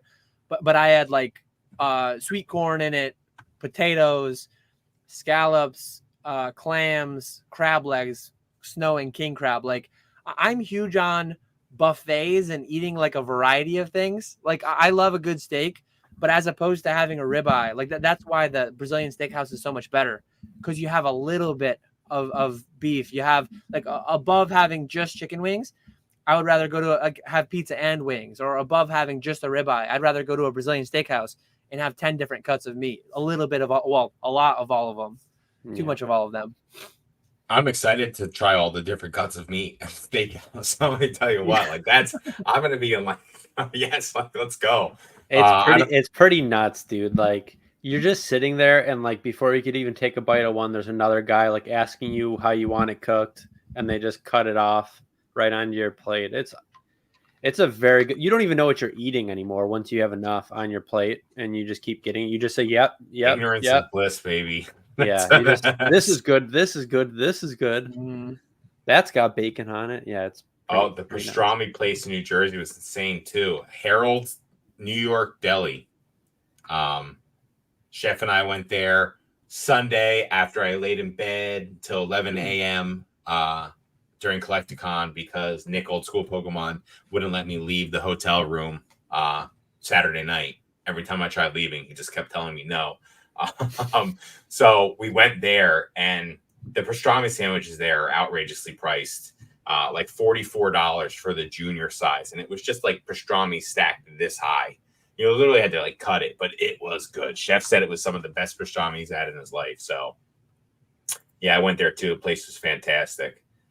All right, we're gonna move on from the tier list because we could sit here and talk about meat all night long. That was a fun one. That was a fun one. That was a fun one. All right, so tier list. we're gonna do a little shill action right now. Oh man, funny how that popped up. So guys, talk about Fanatics Live. Let's put it out there. What makes you most excited about doing, live streaming? Pongo, what are you most excited about? What are you most nervous about? Same question to you, Dan. Most excited, most nervous. Where do you see yourselves in a year with this? What are your goals and aspirations? And then just pump, baby. Let everyone know what's going on Friday and Saturday. Do I let my boss start, or do I? Yeah. Let the boss man start. I'll go first. Okay. I've shielded a bunch. My videos the last 2 weeks have covered this, but I'll try to be more short than I was with the beef and the chicken on the tier list. But I have tons of inventory. I have tons of backlog. I turn down all the time different slab collections that are offered to me from my videos where I talk about buying my business cards, say buying collections. But for a long time, I've been turning down countless $100, $50, $20 slabs that I just can't make sense in my eBay business. So the streams of inventory are there. So I'm just excited to like tap into that, find the optimal way out instead of just offloading them to other people who are buying them at 70% and then getting all the upside themselves. So the prospect of like employing a friend and they make money, I make a little money, they have a good time streaming. It's like a win-win-win if the consumer's happy too. So I'm excited for it. I don't intend on being the face of it. I like more these hangout streams. I go live. I have Poke Flips. I have my own thing every other week. I like that more. I don't think I have the energy. I don't think I have the personality to be like a good live streamer. Like Nick, I was on site with him for one. Those Squirtles do their jazz song thing. They do their saxophone thing, and like a Switch flips, and Old School Pokemon is just a different animal. I don't think I have that in me. My voice would just be gone after a 4-hour live stream. But so being like the acquisition side and then having other people be the outlet side. Reason we went Fanatics, I really am liking the auction side that I'm doing, consignments and all that, and then my own stuff. I am bullish on Fanatics overall. I just think that Michael Rubin is a guy who is after more money, and he's going to get more money by making good product, getting a lot more consumers in there.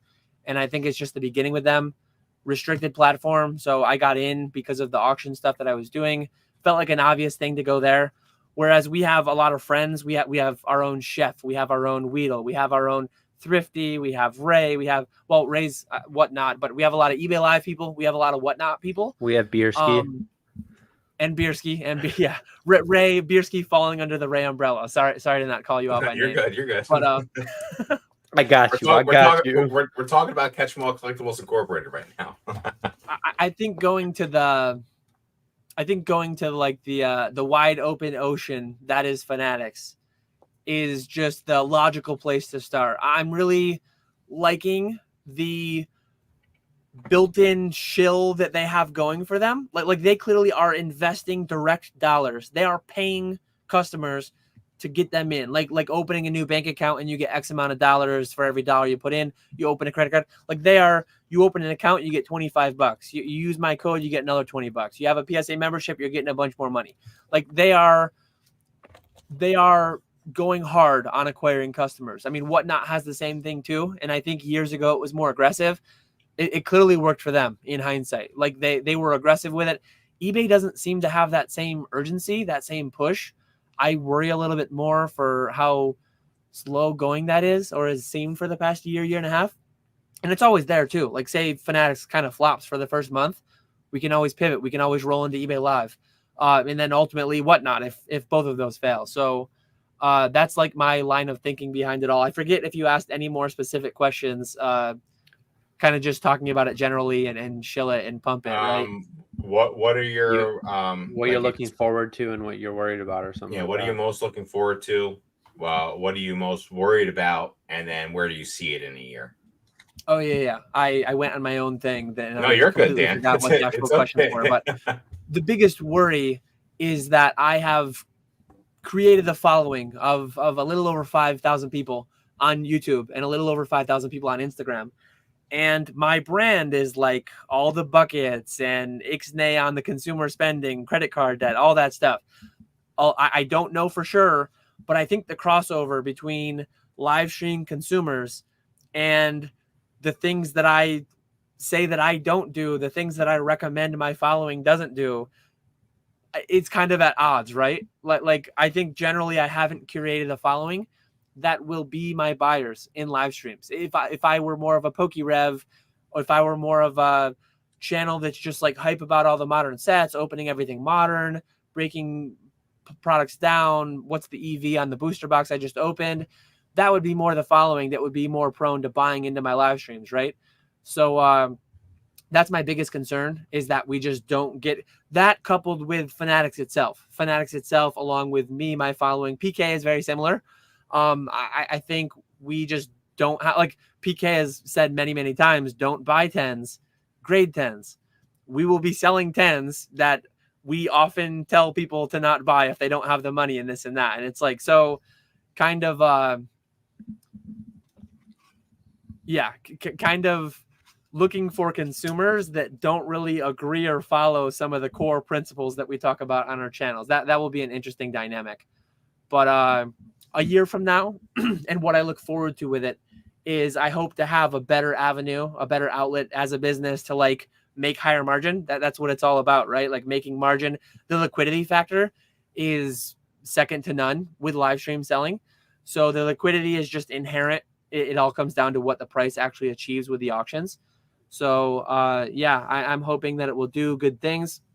I'm hoping I can create a win-win where I get a higher upside, quicker liquidity on some of my stuff that isn't optimal for eBay, Fanatics, otherwise. And I hope that in doing that, I can pay friends in the hobby, people like independent contractors very, very well for their time to help me offload that stuff. So yeah, I really like creating win-win. I like when I buy a collection from somebody, they make money, I make money, and it's all win-win-win, hopefully, if the consumer's happy, business. As I said, right? Yeah, absolutely. Yep.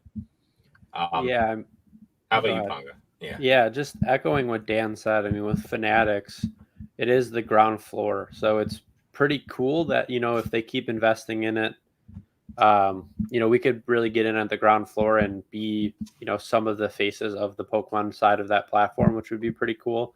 So that's like one of the things I'm kind of excited about. Like Dan said too, the investment they've put into it. I mean, getting $25 credit, giving the $20 off the first purchase, having all the PSA credit. You could have what is it? 100 and how much is it, Dan? 170. Yeah, if you have the highest PSA membership, the $20 off, the $25 credit. So it's a lot of money to be giving away. And then obviously with the code, we get something as well on our end. So there's all benefit all around. I think, I've never done anything like this. I always used to say back before I was in Pokenomics and all that, to a different group of friends that I think the coolest thing in the hobby I could do is open packs where I'm not paying for the packs and I could just enjoy it. It's awesome. Obviously, Let me tell yeah, you, it's yeah, really awesome. It's a fun time. yeah. I feel like at some point you get desensitized to it because, like all things, it's going to be work. You're going to see the same card for the 50th time in the past couple weeks. But I mean, I don't do much ripping on my own because of the monetary value of opening things in the EV. But yeah, I'm just excited to go through that. I'd say the things I'm worried about, what Dan said, right? Are we going to have viewership?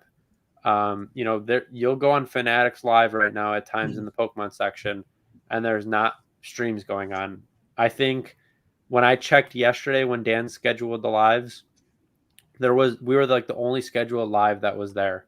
There was one stream for Pokemon yesterday on Fanatics when I signed Yeah. up for everything, and I went into it, and the show wasn't done well. So you guys have the opportunity for real to get in there and blow that platform up, like whatnot. And I'm going to do a little shill for me right now and Mr. Ray, go for it. Shining Cards and Collectibles.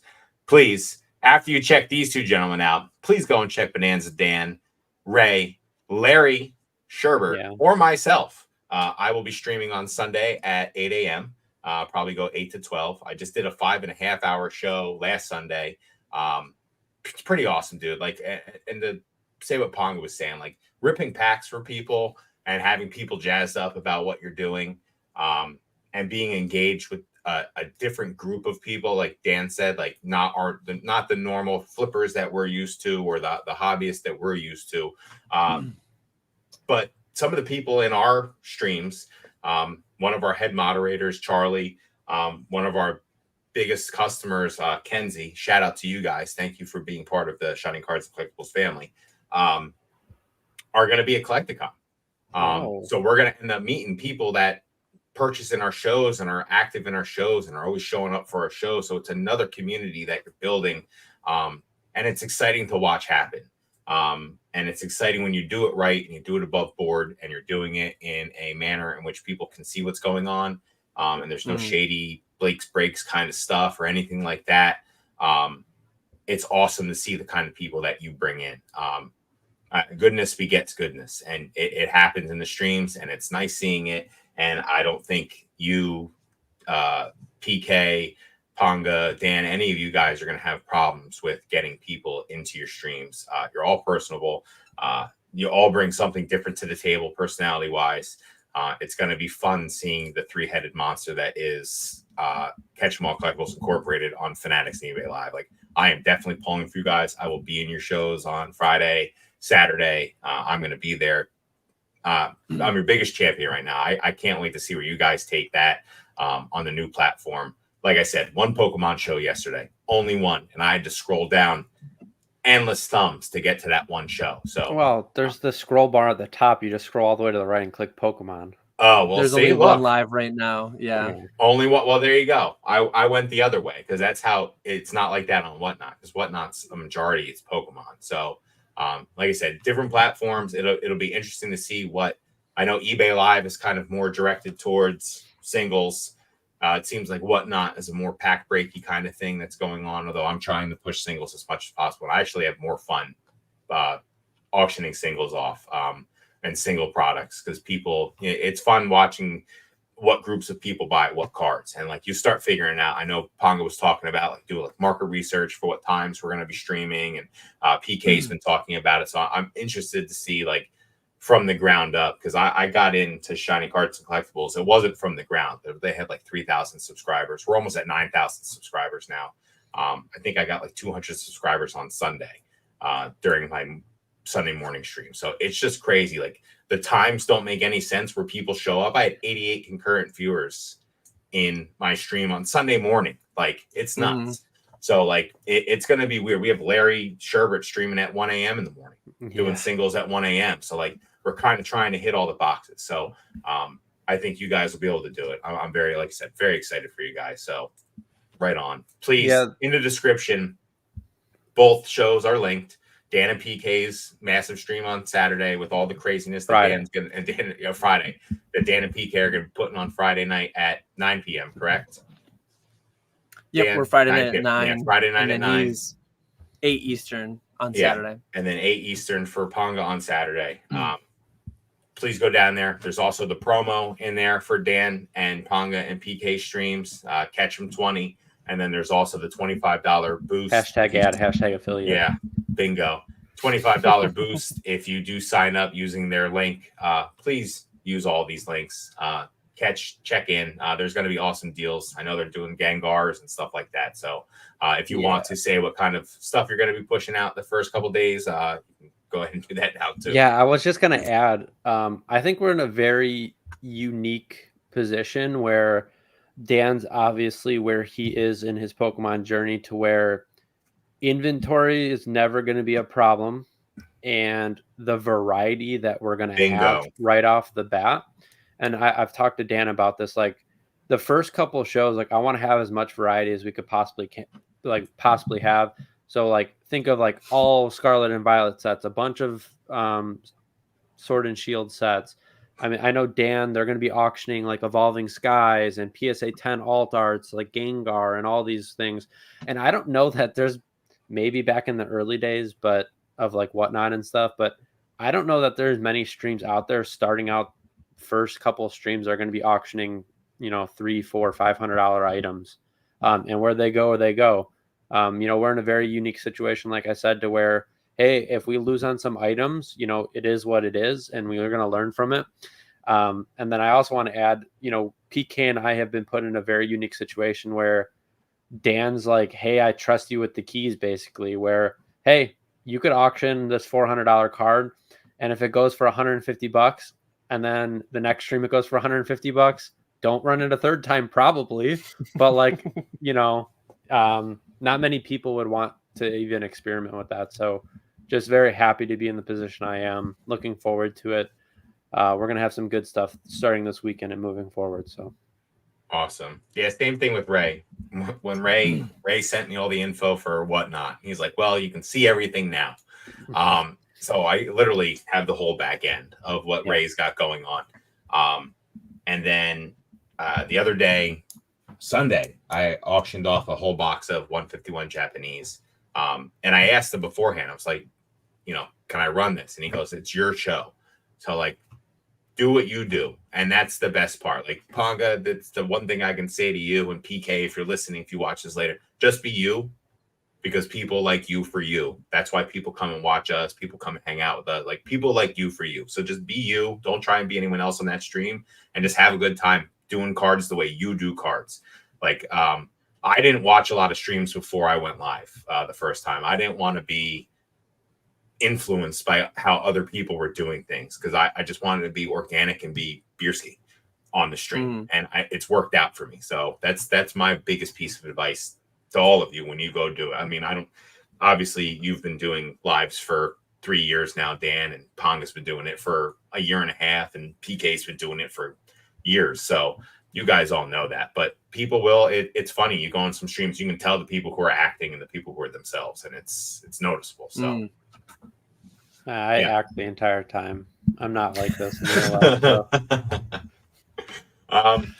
So that's if anyone has any questions too for anyone, please put them in the chat. I do have one that I'm going to pull up that was at the beginning of the stream, and I finally used the star button for the first time ever. It's literally all the way at the top. It's crazy. I just want to get to this guy because he's never been in our chat before, and I want to just talk to him real quick. We're going to go to hobby banter real quick. Let me get to the comments. All right, we have Timmy. Thank you for being here, Timmy. I appreciate you for being here. Impossible question to actually answer, but thoughtful answer appreciated. Where do you see the alpha beta play test cards in 5 to 10 years? What about other high-end trophies, etc.? What do you think, Dan? Oh, man. Oof, that is tough. I've never had the pleasure of owning a super secret battle. I've never had the pleasure of owning like a tropical mega battle. Those are some of my most elusive like grails. If I had the money, if I could be PC Dan, it would be SSBs, TMBs, original Pika trophies, Mew orbs, Pika rings, things like that. I think they will do well. That said, I've never gone and bought one, so like I don't think they'll do that well. Risk adjusted, all the bucket talk that I always do. So I don't think they're like investable for me and my situation. But I'm more confident in the SSBs, TMBs, like the latter half of your question. The original question, alpha, beta, omega, all the way to zeta, all those different things. That feels way more crystal ballish because the little bit that we've heard, I know like the Slab podcast had Sean on, who was one of the original sourcers from Akabane. And he mentioned, I don't remember the exact wording. I would recommend people go back and like listen to the wording that he said. But I think he said like several sets. I'd be surprised if it were hundreds of any of these. But if you have several iterations and several of each iteration, there's a fair bit there. And I think that the way that some of these have come out is suboptimal. So I almost feel like I'm not buying them. I'm not recommending people buy them, but I almost feel like the market might be a little bit too bearish. It could flesh out in 10 years that in hindsight, we look back and say the market was too bearish. These are actually really interesting historic things. They're not really for me. I'm more of like getting something that was formally awarded, something that was formally put inside of a pack, whatever. Whereas these like test print errors, oddities like that just have never had major appeal to me. But I think that there's a solid chance that 10, 20 years from now, we could look back and say like those things were actually special. They were released in an odd way. A lot of them auctioned. Rare Candy had some. Fanatics had, like every platform had some amount of them. None of the storytelling happening alongside of them. None of the good like branding built around them. None of the good history. And I feel like there's a lot of stories that could have been told there. And maybe those will be told. So if the stories are told the right way, if there aren't 100 variants and 100 copies of each, if it is just only several variants with several copies of each, I think these things could do really well from what some of them are going for privately and at auction. But all those things said, I don't have either. So I think they'll do well, but not so convinced that they'll do well that I'm like investing in them. That's my take. I like that you brought up the lore point of the cards. Like, and I know Ernie and Jake Smith were saying this on a live not too long ago. Like, cards with lore, like having the lore of a card adds to the Raichu. Yeah. That's a good example the for sure. That's probably the best example. Like cards with lore, like, and you're like, oh man, like I can follow this down. It's been around for like these just kind of popped up out of nowhere. It was just like poof, and then they were going like for 30,000 or whatever the one was, like the Gengar they have listed at like 30K, whatever it was. So it's crazy that something can just pop up out of nowhere and everyone just dives right into it without having any like precedence for the card or provenance or anything like that. It's just kind of like boom, here they are, and then you have someone on there saying like, oh, there's multiple of these. So is it all like it's alpha, beta? Is there going to be a zeta? Like, you know what I mean? Like where does it end? Like, do they keep happening? And people say like I could print these out, stick them on cardstock if I want. Like, so it's a lot. But it's interesting you mentioned the lore point. Like I think that's very important for cards with history and like niche things in the community or hobby. Like you need to have the lore there because that's what makes it real. You know what I mean? Like having lore and having something to look back on and point at. It's like, this is it. Like E4 is full of lore. Like these things were not on E4. They just kind of popped up out of nowhere. You know what I mean? Like poof, here you are. And like the amount of money. That's my issue with them is like, even something like the pre-release Raichu, there was like pictures, right? Like, and there was like always speculation of like people having them. It just seems so odd to me. Yeah, it decades ago was showing it off at like tournaments and stuff. Yeah, it just seems so odd to me that like these just came out of nowhere. Like, and people went so hard for them so quickly. Like it was just like, here you go. Something feels off about it to me, and I don't know. I feel the it's same like my manga. Spidey sense. And like Dan said, 20 years from now, we might find out, yeah, there's only 4 of these or whatever, and they're legit as they could be. The other part of it, they were only graded by CGC, right? Someone was talking about it. Of test play cards from 96 and 97. Like, it's just odd. So someone was talking about it. Like, if these were graded by PSA, would people not feel as bad about them? Probably, right? Unfortunately, just because that's how some people are with CGC. But yeah, I don't know. Like, I'm so indifferent on them. Like, I don't feel good about them. I don't necessarily feel completely bad about them. They're interesting, but I just will never be a consumer. Like, I'll never buy, even if they were $100, I wouldn't buy them. It's just not something I'd want. The other end of the question, like the SSB, TMB type question, I think my holy grail card, and once the streaming platform makes me a millionaire, hopefully, I think I'd want the 97 Pikas out of all the trophies. I think that set is the best looking together. I think it's very important to have them together for some reason. I love the way they look. Chunky little Pikachu. But yeah, I think all that kind of stuff will, like Dan said, probably do well.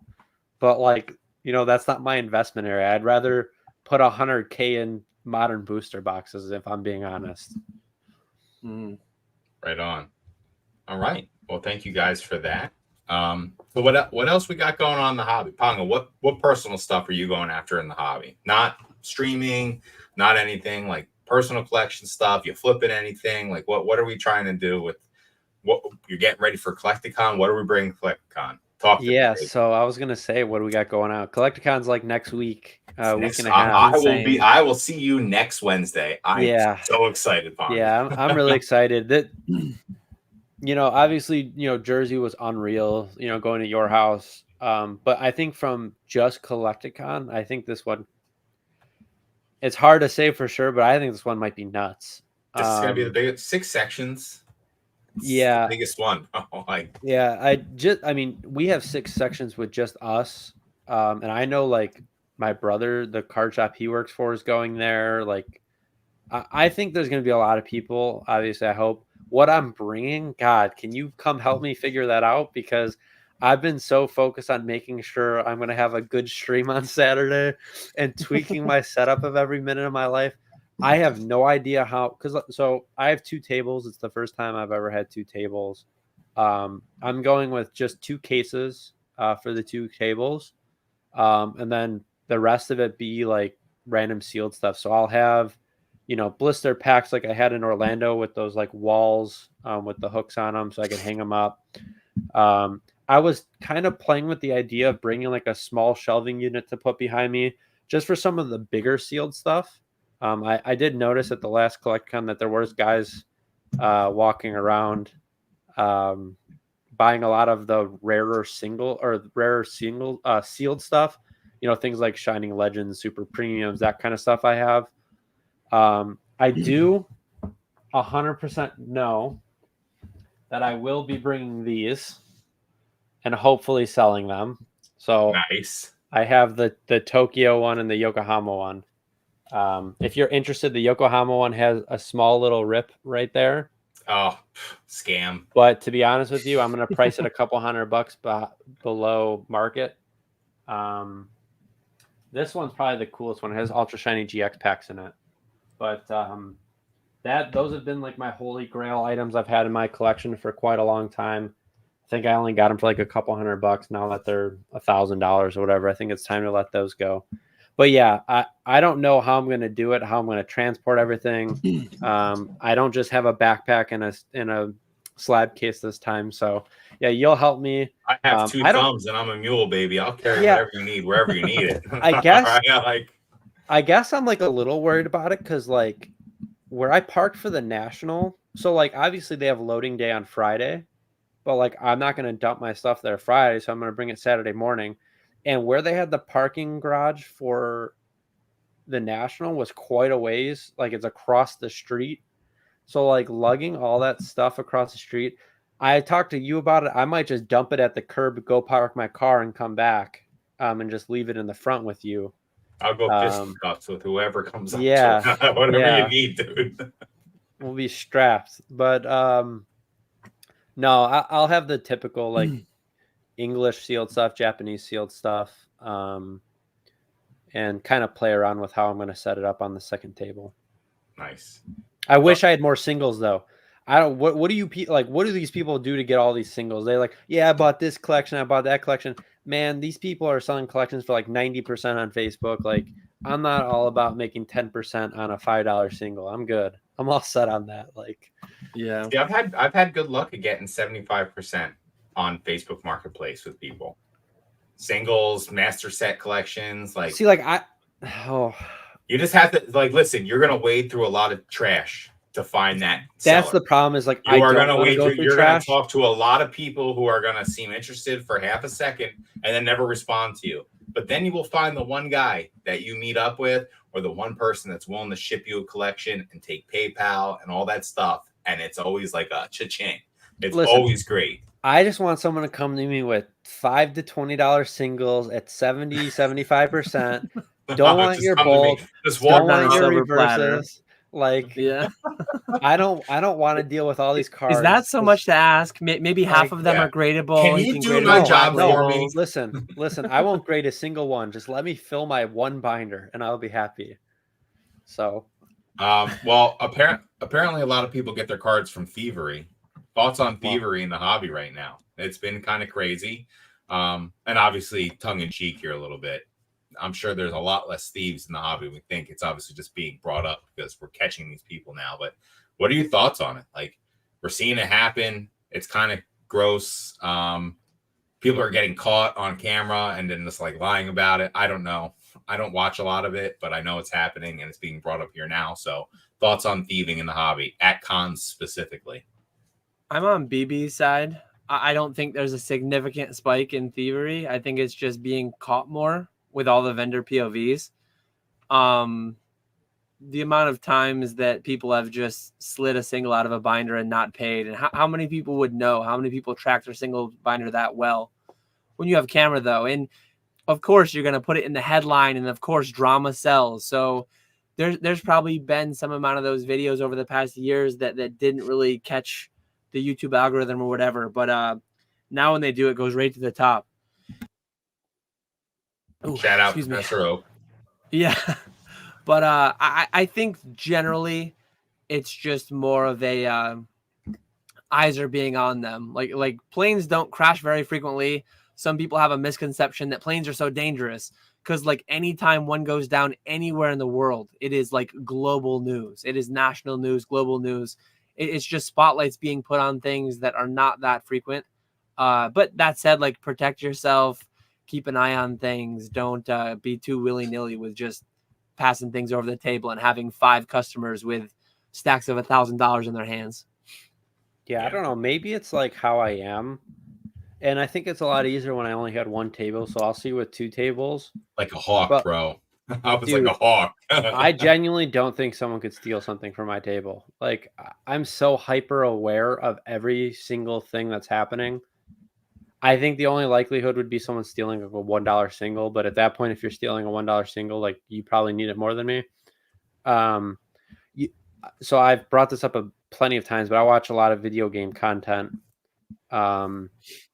And it's funny, like they'll go to these events and these vendors are like, yeah, I've gotten like $1,000 stolen from me today. I've gotten 1,500 stolen from me today. And like, we're talking about like a single out of a binder getting stolen, maybe one graded card. Obviously there's those one-off situations where people lose their slab cases or a super expensive card, but I think we're pretty lucky in the card space. Like, I don't hear about it that much of like high value. And then you go to like other places like video games and they're like getting things stolen left and right because a lot of times they just have these giant bins of games on there with full sections and there's thousands of games and people just take them and run. So I think we're in a pretty good spot. Yeah. Yeah, like Dan said, it gets brought up and hyper focused on.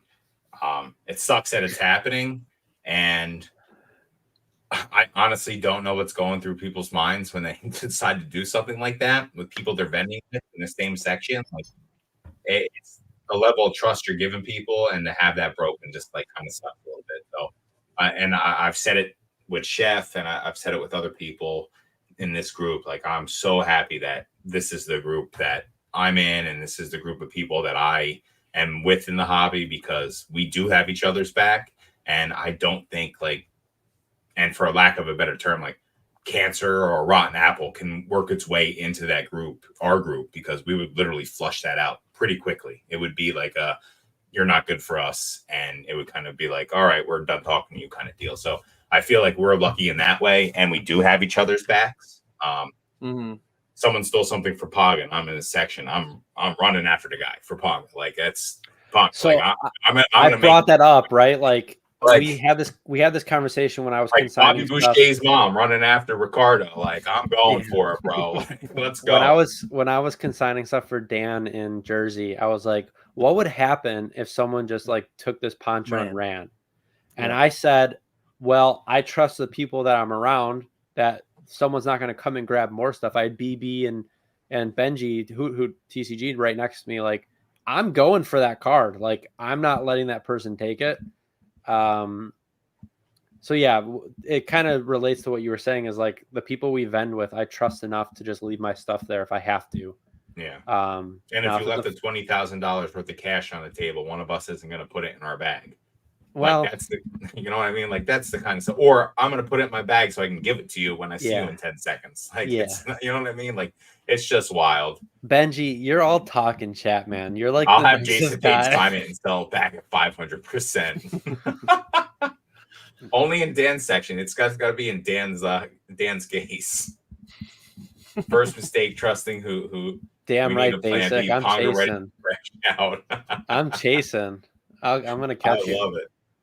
Oh man, that's good. How about you, Dan? What do you got going on besides business? I mean, obviously your Pokemon business and not so much personal collection anymore, but any little things you're doing that are kind of on the DL that aren't too big of plays that you're going with. I know you're opening boxes of, you know, Poncho Pikachus and stuff now. Is that something you're going to continue to do, or is that like a one-off? Or you wants to be Bulbasaur? That is like shades of Collector Dan bubbling back to the surface. I love it. I conquered every box aside from English base first, which who knows? I mean, if we maybe like a 5-year, 10-year goal with Fanatics Live, maybe someday we're doing a base first box break on Fanatics Live, or I mean, that is the one box that eluded me. Nah, forget that. I'd rather do Sky Ridge or something like that. No one cares about first base. Ooh, I don't know. I care about it still. Hot take. First base is the most overrated set in Pokemon. There we go. First base is the most underrated set in Pokemon. Hot take to counter. Okay. Hold on. Let me get the right. Boom. That won't be my real hot take, but and we'll go back to hobby banter. Yeah, I cut you off. Sorry, Dan. Go ahead. But yeah, there's exciting things going on. Always, I've been crazy busy, not being able to keep up with everything, but getting things set up, getting things kind of outsourcing the selling side is front of mind. I still have a hole in my heart that Troll and Toad Evo left. So part of having Skya do my TCG player, part of having PK and Ponga to be my stream team, it's like gaining back the outlets that Troll and Toad Evo used to be, right? So that's like one of my big focuses. I don't really plan to hire. I don't really plan to have W-2s, all that stuff, but trying to optimize my business in the scope of like still being a one-man operation, just finding the best creative ways to do that. But yeah, as far as personal collection, Dan, I open several packs every time a new set comes out with my family. My kids have got binders going. I bought, my son wants, he likes the 9-pocket pages like I grew up with. I had a 3-inch D-ring binder that did not fit. He wants the entire Pokédex in one binder. So I'm talking classic, old school, platinum, ultra pro pages, 9 pockets, front, back, Gotta full love Pokédex. that. Good for him. I bought him on Amazon a 5-inch binder. This thing is a behemoth. This thing is a monster. He wants like the whole Pokédex. That's like that, dude. That's wild. It's massive. Like I can't wait till someday, years from now, when we finally finish that. I'll make a YouTube video that's just like an hour long, going page by page, and maybe he'll be involved in that video if he wants to be. But yeah, I'm excited to share the journey with my kids, and hopefully not too long from now, they'll make it. New Jersey was drivable. If New Jersey happens again, maybe I'll tie the kids in with it. But maybe within the next couple of years, taking them further, taking them to an Orlando, taking them to a Charlotte, something East Coast, try them out in their first flights, but we'll see. That's like the big collector boy things that I'm doing are vicariously through my kids, and then the occasional just wild YOLO gamble on things. If this goes well, I might just like say I black label it. I might just free roll that into a new mini series where Dan just degens with the profits from that, the house money from that black label. How play. far can you take it? That would be awesome. I can't wait to buy all the empty boxes from you. That's gonna be so sick. I plan on keeping this one because like this will be one of those mementos, one of those reminders of like the thing that I missed, but then I looped around and I got to experience. Like it was, I recorded it partially. Dom did have like a good history on it. He had a good he didn't buy it when it was multi-thousand. He bought it some time ago, so there wasn't a big risk of it, but I did still record it. And but yeah, that was fun. I was definitely a little bit of like excitement, anxiety around, is this going to be real? Is the card going to be in there? And then what quality will it look like? It looked super clean, as these do oftentimes. But I watched a couple of YouTube videos of people opening them, and it's like 2 white dots, and then they got a CGC 9.5 or whatever. And it's like, man, I hope I don't get wrecked with a PSA 9 or a BGS 9 or something. Hello, Box Nostalgia podcast friends, and Dan, the second live guest. Fourth. You're the fourth, bro. I'm sorry, Dan. Oh man, definitely not the first. Ray coming in here and throwing shade. Backup plan, Dan. Yep. Oh man, that's hysterical. No, we wanted to not milk the Dans, the PKs, the first episodes. We wanted to have our own podcast before we asked people like you to be on. So you weren't a backup plan. You were always in the plans. And I think perfect timing. Okay. Perfect timing the week of streaming and Collecticon, right? Like, we had to get the boss on Ponga. Let's just be real here. Yeah, well, you had to get him on. Nice of him now. The timing is interesting. Yeah, the timing is very interesting. It is noted. Oh man. Oh, Ray's being mean in here. Didn't even realize Dan was that gross of a guest. What are you doing, Ray? It's brutal. 4th choice is still better than placing. I know. I was like at least the 95th choice. I can't even keep track. I love in lore. One day you're gonna be like the millionth choice for that. It just keeps growing and compounding. And now you have to carry that podcast because Nick's sleeping the whole time. He's just sitting there like he wants to die the entire time. No, he just is thinking how he's going to be streaming. That's going to be Dan. It's just going to be 2 guys thinking about what their next streaming is. And that's what his bogey flips is going to be. He's always fresh off 2 hours of sleep after selling $1 singles. Oh my God. Such energy. All right. So that was Hobby Banter. We are, 2 hours and 12 minutes into this. Let's go to our second to last segment. And that is hot takes. Dan's like, So I'm going to do my hot take because it was made super easy for me earlier. We are doing an update on the Van Gogh Pikachus. 75K by December 31st. Graded. What was it at again right now? It's at 53,000, something like that. I think we can do it. That's a lot of cards in 3 months. I know it is, but it's 3 months that it can happen, man. It went from 28,000 to 53,000 in like 4 months. Yeah, but that was like right when they had all those copies come out. I wonder how many they grade like a week now. It can't be as many as it was now back on then, Pokemetrics. Right? Oh, here we go. I was gonna say it's got to have gone down, right? I mean, I love it. If it hits 75, I will be happy. I can see like 60, 65. What's the Champion Paths Charizard V at now? It's definitely eclipsed that. Can that be part of my hot take? I don't think did I do that one before that I couldn't care less about pop reports? Well, no, but here we go. There's only 400 last week. Yeah, I was going to say there can't be that many. Okay. 400 last week, 3,000 the past 5 weeks, and then all 55,000 in the past 52 weeks. Those are the only time frames that Pokemetrics 3,000 in the last 5 weeks. So no, we'll never make it there then. that's only going to add less than 10,000 Yeah. by year Yeah, end. that's why I was saying I feel like somewhere between like 65,000. Yeah, I'm gonna redo it. I'll say. Oh, well, 65. that's not a hot Well, take. Though. We just did the math. 75,000. We just did the I math. mean, we Now just got did a the mild math. take. All right, you know what? Hot take: 100,000 by the end of the 100,000, year. yeah. There we go. I'm just doubling You know down. what? 100,000 YOLO. I'm gonna buy 50,000 Van Gogh Pikachu's, and I'm gonna send them all to PSA.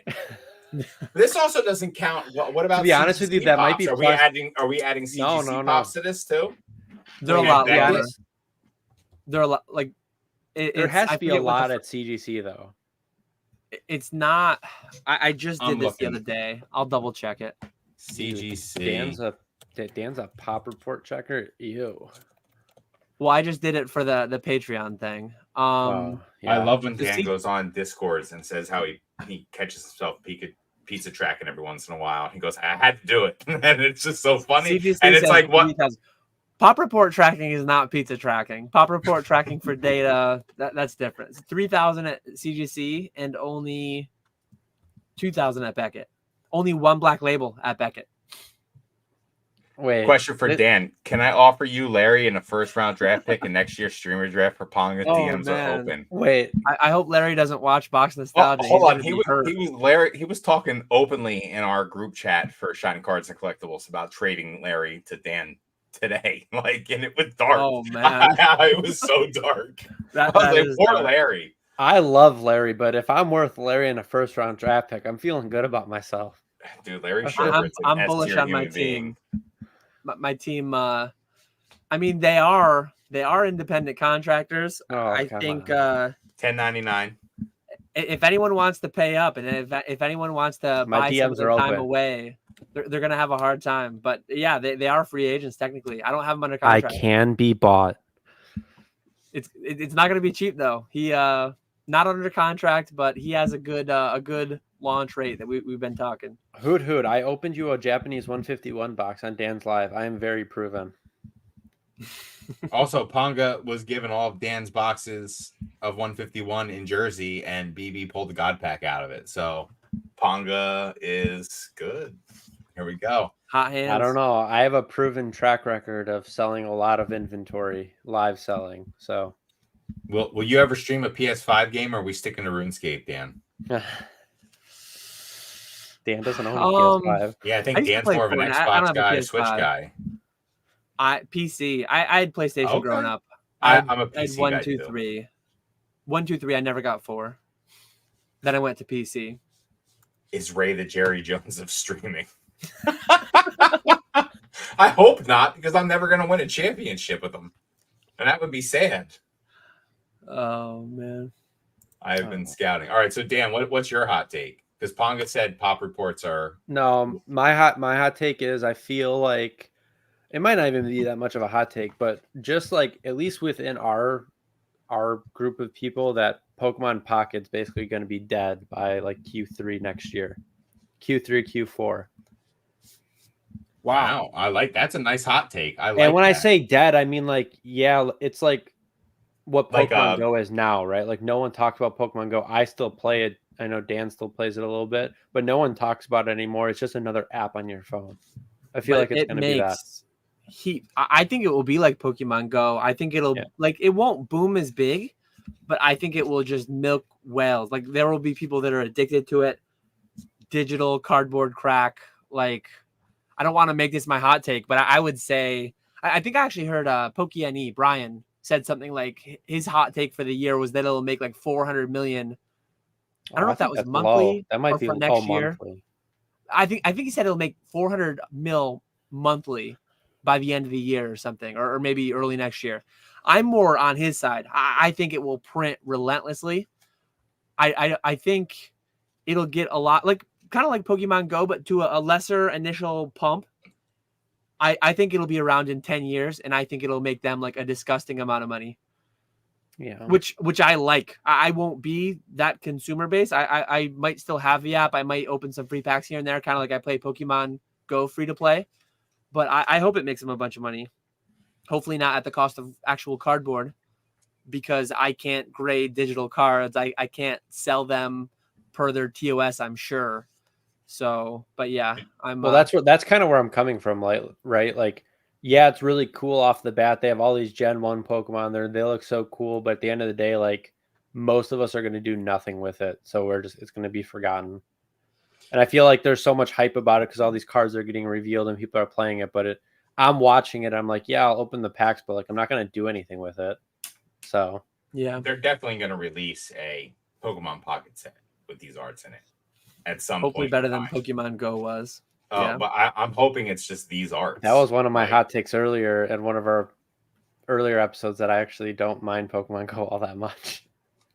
yeah, the I think it's Pokemon a Go fine set, but it would have been If you cool play if the there was game, it more makes sense. actual. I If there think was if you more play the game, it makes actual sense. interaction crossover, Yeah. if you could like open something for in-game code card, whatever. But Yeah. my hot take is gonna be getting back into our former shill mode. I'm gonna revive that. Ooh, chill it up, baby. Let's go. Michael Rubin, I'm bullish on him. Fanatics already has a market cap higher than that of eBay, which I was shocked to find when I looked it up. Does it really? Yeah, I think eBay's low 30 billions, and I think Fanatics is like mid-high 30 billion. Get out of here. Oh, I Primarily wasn't expecting that at all. Dude, think primarily about with Fanatics. apparel. Yeah, think primarily about what with they all that. sell. So I'm bullish on Fanatics. I hope Pokemon can kind of segue in, like they have all the sports, they have all that stuff. But I think I'm not going to go so far as to say Fanatics will like kill eBay. But I think Fanatics will be a big, like on the radar. I think eBay will look back in time and kind of regret some of their moves or lack of moves in different spaces in the collectible area. I think Fanatics is really going to step it up in the next 5 to 10 years and become, and obviously this is very biased. This is me part being hopeful because I'm intertwined with them. But I truly think like part of me doing that is because I'm actually genuinely bullish on the platform. And I think like PWCC, the heyday, PWCC cross eBay was peak everything about like Pokemon cards being sold. I don't know if it'll ever loop around and like Fanatics will buy eBay or what. I can't really make my take that hot, but somehow, some way, I think Fanatics will really just step up and take a big bite out of Whatnot's live streaming, take a big bite out of eBay's live streaming. And I think they're not afraid to throw around a lot of money. They did it with sports, like to obscene levels. Still. Yeah. Buying all the licenses. Starting next year, starting 2 years from now, maybe, they have MLB, NBA. It's like once they have the major 5 sports in the US, what are they going to go for next? Don't they own a card company now too? Who'd they buy? They bought a sports card company, did they not? Fanatics? Or Maybe. am I wrong? You're talking like a Topps or a Panini or something like that? Yeah, something like that. Maybe. I don't know. I thought they did, but I could be wrong. While you're looking that up, I find that really interesting you said that. I was on a walk earlier and I was thinking of making something similar as my hot take. So it's pretty funny. Oh, they did buy Topps. Yeah, they bought Topps. Yeah, so they own Topps too. It's wild. So do they own Majestic as well? The uniform company? Because Fanatics has all that stuff. So do they own Majestic now, who makes the uniforms for MLB? Well, I don't think like the nice uniforms. I don't think Majestic still makes uniforms, but I think Fanatics makes all the uniforms now. Which, by the way, I just got to throw out there No, Majestic Athletic. They make it official MLB postseason merchandise. I don't think they make the jerseys that they wear in the game, though. Oh, replaced by Nike. Fanatics owns Majestic. There you go, dude. Okay. Fanatics is wild, bro. Which, oh my god! Listen, Fanatics, if you're watching this, you already said you're going to address it, but the road baseball uniforms are awful. They're literally a different color than the pants. They're like see-through. They look like they were made terribly, and every player was complaining about it at the beginning of the year. Please fix that, please.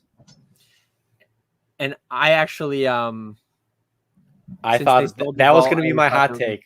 That was going to be my hot take, that Fanatics was going to do something with eBay Live, but like sell Fanatics Live or buy another live? Like buy something like eBay Live, because eBay seems like they don't really want to. Well, I don't want to know if we want to go into there, but they don't seem to be pushing it, right? if they were to like buy a whatnot or something, and I don't know what I have no idea what the market cap, what the value of whatnot would be. I think it would be down from the crazy numbers that they were raising funds on in the pandemic, but I can't get my take so hot as to say they're going to buy whatnot. But like if Fanatics were to buy whatnot in the next 5 years, it wouldn't be the most shocking thing, the most shocking headline that we hear in the next 5 years. I can say that much for sure. Whatnot has a value of $3.7 billion. Oh, he can pull that out of the right? He could buy that with like 600 people work at Whatnot. He'd be sitting at his desk being like, "Is this a good idea? You know what? It's only $3 billion. We're good." That's what that would be. That's crazy. That's crazy money, man. It's insanity. So yeah, Fanatics owns a lot of stuff, man. That's crazy. They also own lids. That's wild. Yeah, but like I think it's wild. They literally are gonna own every single sport for cards. That is wild. Yeah. Like they also own Bowman, which is a decent. Oh, they own Bowman too? Print. Yeah, that's what Google says. So they own Bowman and Topps. I think it's a good sign when billionaires are investing that much money into cards. I actually noticed recently, I think it's pretty new, but they have a sports book too. I mean, I'm a DGen. I don't gamble crazy amounts on sports, but if I'm watching a game, I'll throw $25-$50 on it. So far I've been good, so I've been raising my bets, but like if I'm not going to lose more than a couple $100 in a season. If that starts happening, I'll just lower my bets or stop doing it. But I haven't downloaded the Fanatics Sportsbook yet, but at some point that's going to happen. I'll have to see what promos they tease me in with. We got to hope that you can't transfer the balance from the sign-up bonuses over to the betting. Otherwise, that's all going to be put onto there. It's not real money. It's not real money. Oh, man. All right. Well, that was our hot takes, ladies and gentlemen. Thank you for being here for that. And we have one more segment. It's our favorite segment.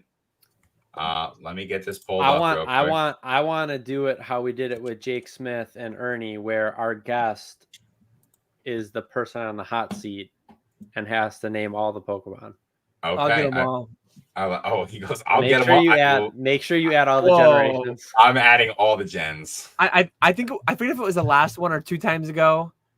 There were 2 of them that you didn't get. I got one of the 2. I didn't get them both. Oh, yeah, we're already backtracking on the last couple episodes. On the bulk, I'm gonna get all of them except these couple. It's wild to me. Like if I have a long day before we record, that's like that part of my brain like doesn't work when we record sometimes. And it's like I know like if I did this 9 out of 10 times, I would get that Pokemon. But for some reason, I'm drawing a blank right now. But you're the worst. my track record. My track record's been pretty good though. It's been pretty decent. No. Oh wait, you did actually all 9? This is I did all 9. Absolutely. It doesn't say the generation, does it? No. Nope. That one could be. Excuses are wild. Dan about to get exposed as a fake fan. I'm gonna full screen. I'm gonna close. Chat. I can't close StreamYard. How do I get rid of? I'll go to private chat. I don't think that's Archeops, but it could be him. I think BB has it. There's so many birds. I'm feeling like he's mostly orange brown looking. I'm feeling like I can see some of his colors, but maybe not. I think there's just a lot of birds that are orange brown. I'm going with Archeops. I don't know if it's right though. Wow. Yeah. I'm gonna get them all right, he says. BB got it. That one's not Typhlosion. That one's Quilava, right?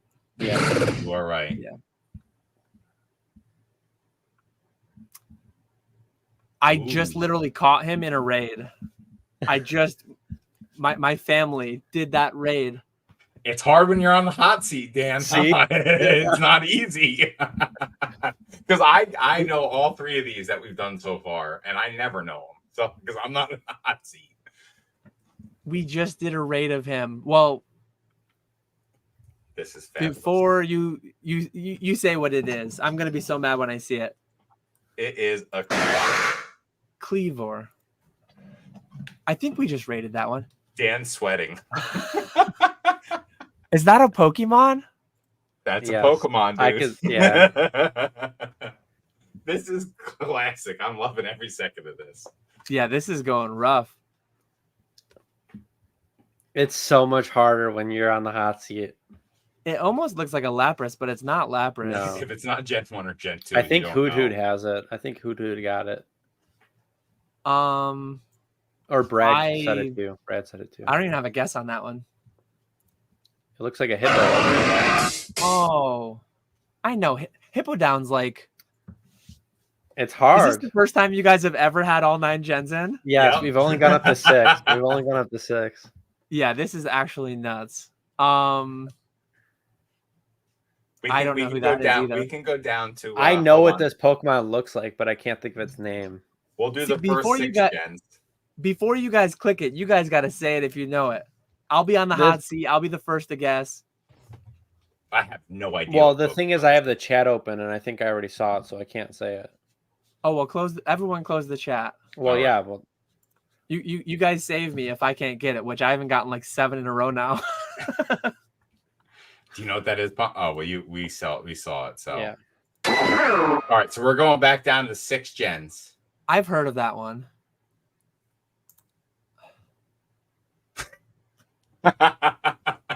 This is it's not even it's genuinely not even a hot seat thing. Like I just haven't seen these Pokemon that have been coming up. I don't think it's a pressure thing because I don't care if like I don't know a lot of the later gen Pokemon, but I have no idea who that one is. I don't think. You know Ponga? It's I have like no idea. That's a tough one. I don't know how to pronounce it, but it's like something. It's like That's not Vespiquen, is it? Vespiquen, yeah. There you See, go, I know guys. that Pokemon, but like that silhouette just feels so weird. Is that Duskull?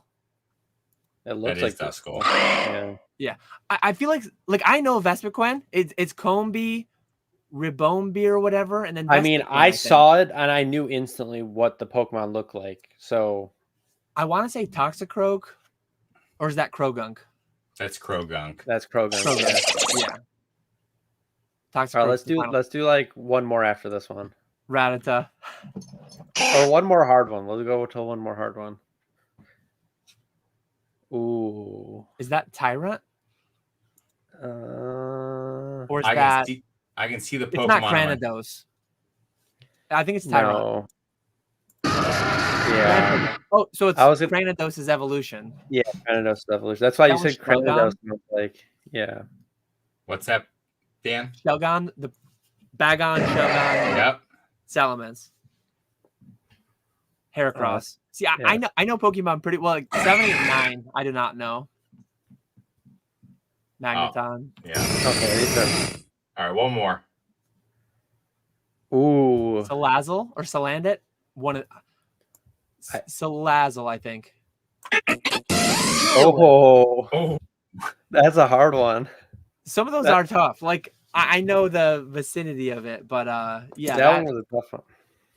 Vespiquen, I fully know that Pokemon. I think Vespiquen's in Phantom Forces. That was just an awkward silhouette. Lots of awkward silhouettes. It's tough. It's a lot tougher when you're in it, getting it. So, well, ladies and gentlemen, we're down at the bottom of the chat. We made it through our hot takes. We made it through our Who's That Pokemon, which I never brought up. I said hot takes the whole time. Thank you all for being here. Please, everyone, check the description out. Go check out Dan and PK Friday night at 9 p.m. on Fanatics Live. Please check out Ponga, 8 p.m. Eastern, 7 p.m. Central on Fanatics Live on Saturday the 5th. Please use the coupons that they have, KetchumAllCollectibles. Hashtag affiliate.